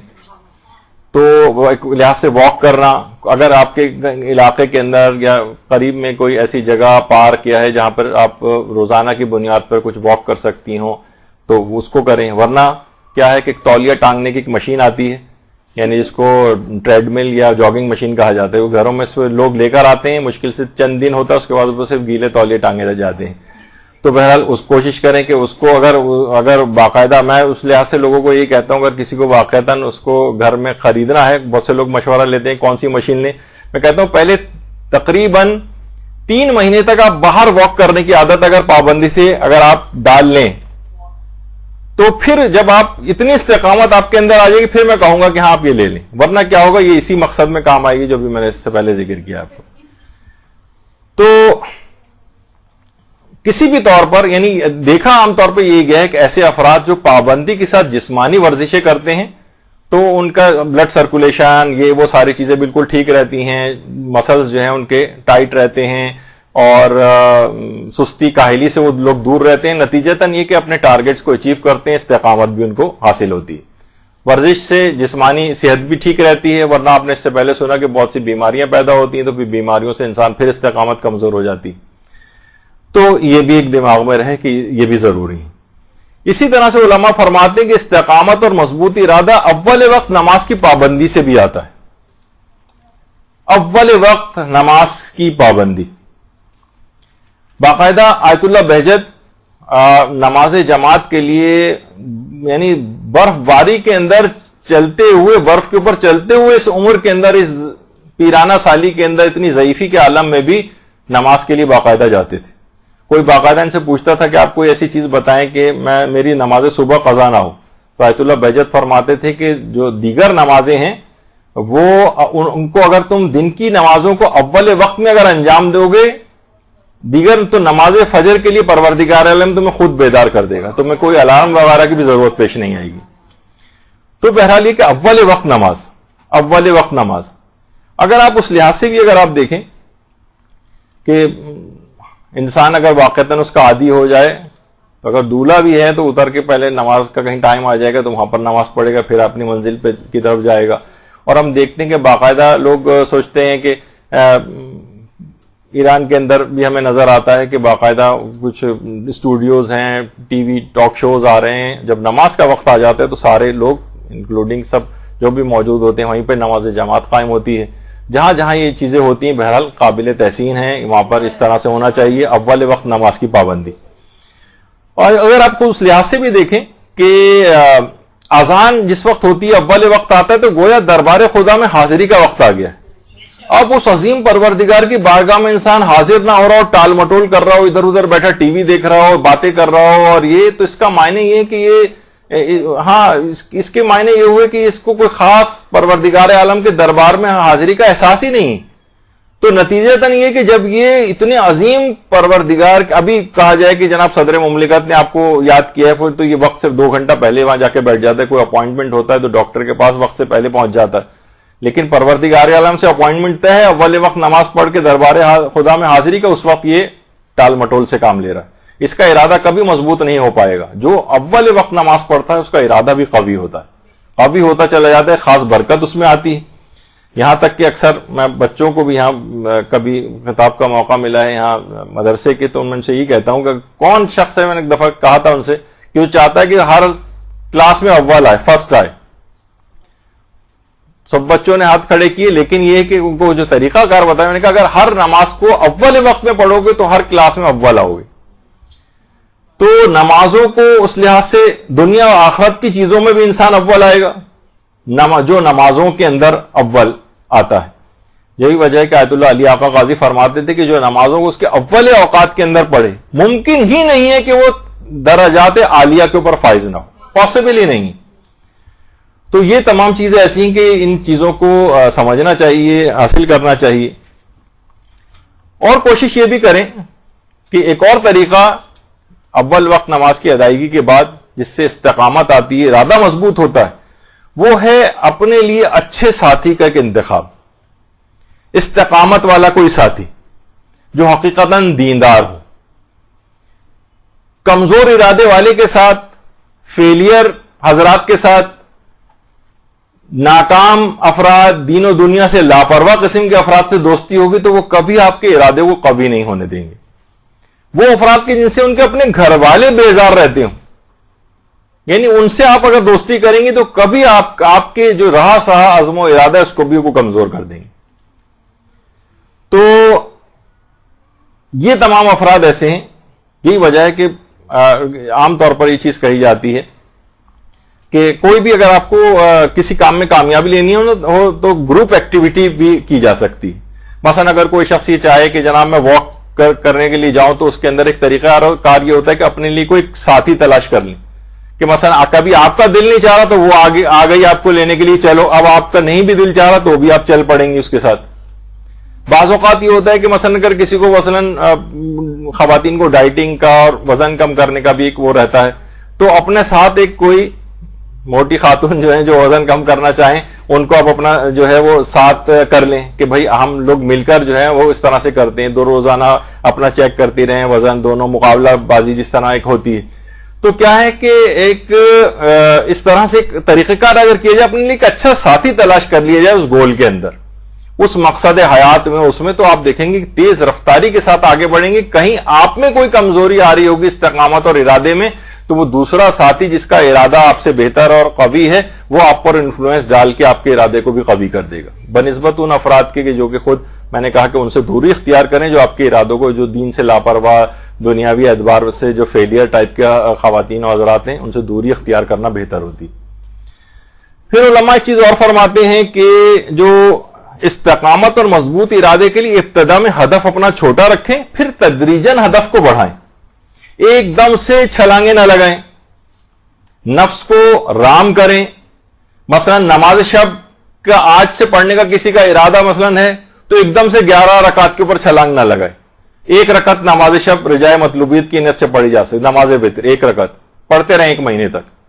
پھر اس کے بعد اس کو 3 رکعت کر دیں. نماز شف اور وتر 2 رکعت اور 1 رکعت ملا کے 3 رکعت ہو جائیں گی. 3 رکعت پڑھتے رہیں 1 مہینے تک. عادی ہو گئے اس کے، گاڑی جو ہے وہ پٹڑی کے اوپر چڑھ گئی، اب آپ جو ہے 8 رکعت کر دیں، 11 رکعت کر دیں، پھر اس کے بعد اسموتھ ہو جائے گا معاملہ. پہلی دفعہ سے چھلانگ لگائی تو یہ ہوگا کہ نفس عادی نہیں ہے اس کا. رات کے وقت اٹھ کے مثلا وہ 11 رکعت کی نماز پڑھنا 1-2 دن پڑھے گا، اس کے بعد کہے گا چھوڑو بھائی یہ بڑا مشکل اور بار ہو رہا ہے. نہیں، جیسے ایک دم سے کوئی کہے کہ جناب واک کرنی ہے، تو پہلے دن ہی وہ 1.5 گھنٹے کی واک پہ نکل گیا، اگلے دن ٹانگوں میں درد ہوا، پتہ چلے 1 مہینے تک پڑے ہوئے، اس کے بعد جا ہی نہیں رہے. تو یہ والی صورتحال ہوتی ہے. تو اسی طرح سے مثلا کوئی عادی بننا چاہے نماز جعفر طیار کا، اب وہ روزانہ پڑھنا شروع ہو گیا. نہیں، روزانہ اس طرح سے نہیں، یہ نہیں پڑھ پائیں گے. آپ کریں 1 مہینے میں 1 دفعہ کی عادت ڈالیں، پھر ہفتے میں 1 دفعہ کے اوپر آ جائیں، اور پھر اس کے بعد اگر پروردگار نے مزید آپ کو ہمت، توفیق اور وہ دی، اور تو پھر نماز جعفر طیار روز بھی پڑھی جا سکتی. اسی طرح سے مثلا آپ کو کچھ پڑھنا ہے روزانہ، مثلا آپ لوگ لے کے بیٹھتے ہیں توضیح المسائل اور بس ورق گردانی کر رہے ہیں، صفحات پہ صفحات الٹ رہے ہیں بغیر سوچے سمجھے. بھائی روزانہ صرف 5 مسئلے سے ابتدا کریں. 5 مسئلے میں روزانہ کروں گی، بس 10 مسئلے مثلا روزانہ کروں گی، جتنی بھی اپنی شوق اور ذوق ہو اس کے مطابق. پھر آہستہ آہستہ بڑھائیں. ایک دم سے ہدف بہت بڑا نہ رکھیں، یہ بہت بڑی غلطی ہوتی ہے، یہ نقصان پہنچتا ہے اس سے. اہداف کو چھوٹا رکھیں، تدریجاً بڑھائیں پھر اس کو اس طرح سے. پھر علماء فرماتے ہیں استقامت کے لیے ضروری ہے کہ معصومین علیہم السلام، اللہم صلی علی محمد،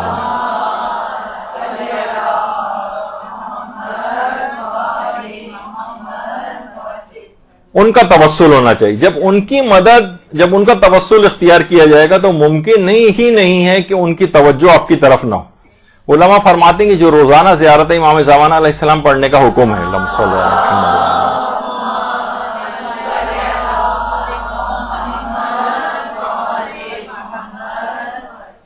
وہ کیوں ہے؟ اس وجہ سے کہ زیارت کا ایک سلام ہے. جب آپ قنوت میں ان کے لیے دعا کر رہی ہیں اور روزانہ ان کی زیارت پڑھ رہی ہیں، تو ممکن ہی نہیں ہے کہ امام کا التفات آپ کی طرف نہ ہو، وہ متوجہ آپ کی طرف نہ ہو. اور امام متوجہ ہو گئے تو آپ کا بیڑا پار ہے. عزم و حوصلہ، استقامت، ارادہ سب آپ کا قوی ہوتا چلا جائے گا. اور اس کے بعد، اب میں اتنا وقت نہیں ہے، بالکل وقت ختم ہو گیا. اس کے بعد مولانا عامر یاسوی صاحب قبلہ تشریف لانے والے ہوں گے، تو مجھے جلدی ختم کرنا ہے. بس اب میں بہت جلدی سے، اب میں بس تاکہ 25 کا عدد مکمل کر دوں.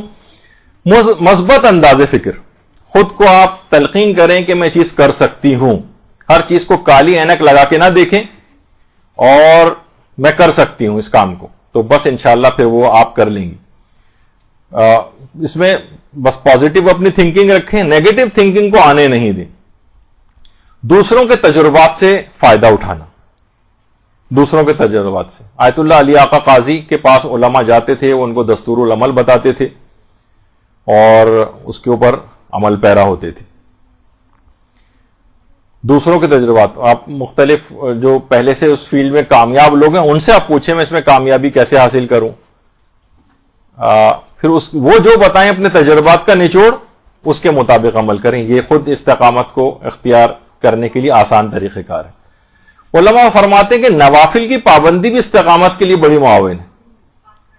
نوافل کی پابندی، کیونکہ روایت میں یہ بات آئی ہے کہ جو نوافل کی پابندی اگر کوئی شخص کرتا، اور یہ دیکھا گیا کہ اہل استقامت بہت زیادہ نوافل پڑھتے ہیں، باقاعدہ جب بھی حدیث قدسی میں بھی آتا ہے کہ جب بندہ نوافل سے میرا قرب اختیار کرتا ہے تو میں اس سے محبت کرنے لگتا ہوں، اور جب میں اس سے محبت کرتا ہوں تو میں اس کے کان بن جاتا ہوں جس سے وہ سنتا ہے، میں اس پروردگار فرماتا ہے میں اس کی آنکھیں بن جاتا ہوں جس سے وہ دیکھتا ہے، میں اس کے ہاتھ بن جاتا ہوں جس سے وہ پکڑتا ہے، میں اس کے پیر بن جاتا ہوں جس سے وہ چلتا ہے، وہ جو سوال کرتا ہے میں اس کو عطا کرتا ہوں، اور وہ جب مجھ سے پناہ چاہتا ہے میں اس کو پناہ دیتا ہوں۔ یعنی اس طرح سے وہ مکمل پروردگار کے، اس کا ہر عمل پروردگار کی مرضی کے تابع ہو جاتا ہے، تو عزم اور ارادہ اور استقامت خود بخود اس کے اندر آتی چلی جاتی۔ پھر علماء فرماتے ہیں کہ استقامت کے لیے ترجیحات کا تعین کریں، کون سا کام زیادہ اہم ہے، کون سا کام کم اہم ہے۔ آج اس کا وقت نہیں ہے، ورنہ آپ خود دیکھیں گے بہت زیادہ ٹارگیٹس ہو گئے تو ترجیحات کا آپ کو تعین کرنا پڑے گا، کون سی پرائرٹی میں 1 2 3 4 کر کے اس میں کاپی ورک کریں، تھنگس ٹو ڈو کے چارٹ بنائیں۔ اس کا وقت نہیں ہے بات کرنے کا اس پہ۔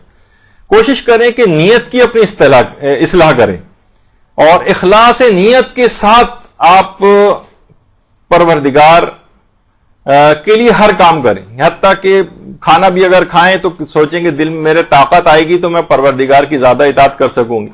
سوئیں بھی اگر تو یہ سوچ کے سوئیں کہ اس سے مجھے سونے سے جو جسم کی تھکاوٹ دور ہوگی اور نشاط پیدا ہوگا تو اگلے دن نئی تازگی کے ساتھ اللہ کے لیے اطاعت میں سرگرم عمل ہو جاؤں گی۔ اب خود بخود اس کے اندر حتیٰ کہ لباس بھی اچھا بنائے تو آپ کہیں کہ ان اللہ جمیل و یحب الجمال، خدا جمیل ہے، جمال کو پسند کرتا ہے، نامحرموں کے سامنے نہیں جاؤں گی لیکن میں اپنے محرم کے سامنے اچھے لباس اور اس کے اندر رہوں گی، تو اب یہی ثواب کا کام بن جائے گا، یہ ارادہ آپ کا کامیاب ہو جائے گا۔ تو سونا بھی عبادت بن جائے گا، کھانا پینا بھی عبادت بن جائے گا، لباس بنانا بھی عبادت بن جائے گا۔ اسی طرح سے کوشش کریں کہ جب توفیق مل جائے تو پھر سستی اختیار نہ کریں، تساہل اختیار نہ کریں۔ آیت اللہ بہجت بھی یہ بات فرماتے تھے کہ توفیق جس وقت حاصل ہو جائے اس وقت سستی ہرگز نہ کی جائے، بس فوراً دین اینڈ دیئر اس کام کو کر لیا جائے۔ اور جب ہر مصیبت کے لیے جب صدقہ نکالا جاتا ہے، علماء فرماتے ہیں صدقہ نکالا، جس کام میں بھی استقامت مطلوب ہو اس کے لیے صدقہ نکالا جائے، انشاءاللہ وہ ضرور پائے تکمیل تک پہنچے گا۔ اور خاص طور پر رزق حلال وہ اگر جسم کے اندر جاتا رہے تو خود مضبوط ارادہ جو ہے وہ قائم ہوتا ہے اس سے، اور استقامت جو ہے وہ بڑھتی چلی جاتی کیونکہ ارادہ رزق حلال سے مضبوط ہوتا ہے۔ آج اگرچہ کچھ چیزیں اور بھی تھیں، اس کے اندر یہ بھی تھا کہ استقامت کی کچھ آزمائشیں اور امتحانات بھی ہوتے ہیں، لیکن یہ کہ آج اتنا وقت ہمارے پاس نہیں بچا، لیکن تقریباً یہ 25 کا عدد جلدی جلدی آپ نے آخری میں دیکھا کہ جو چیزیں آدھے پونے گھنٹے کی تھی انہوں نے 5 منٹ کے اندر جلدی جلدی مکمل کیا۔ اس کو خود آپ بھی بڑھا سکتی ہیں، لیکن کیونکہ اگلا ہی تقریر اور درس ہونا ہے اس وجہ سے اس موضوع کو آج یہاں پر ختم کرتے ہیں۔ انشاءاللہ اگلی دفعہ سے کسی نئے موضوع کا انتخاب کیا جائے گا۔ وصلی اللہ علی محمد وآلہ برحمتك يا أرحم الراحمين وصلى الله على محمد وآله الطاهرين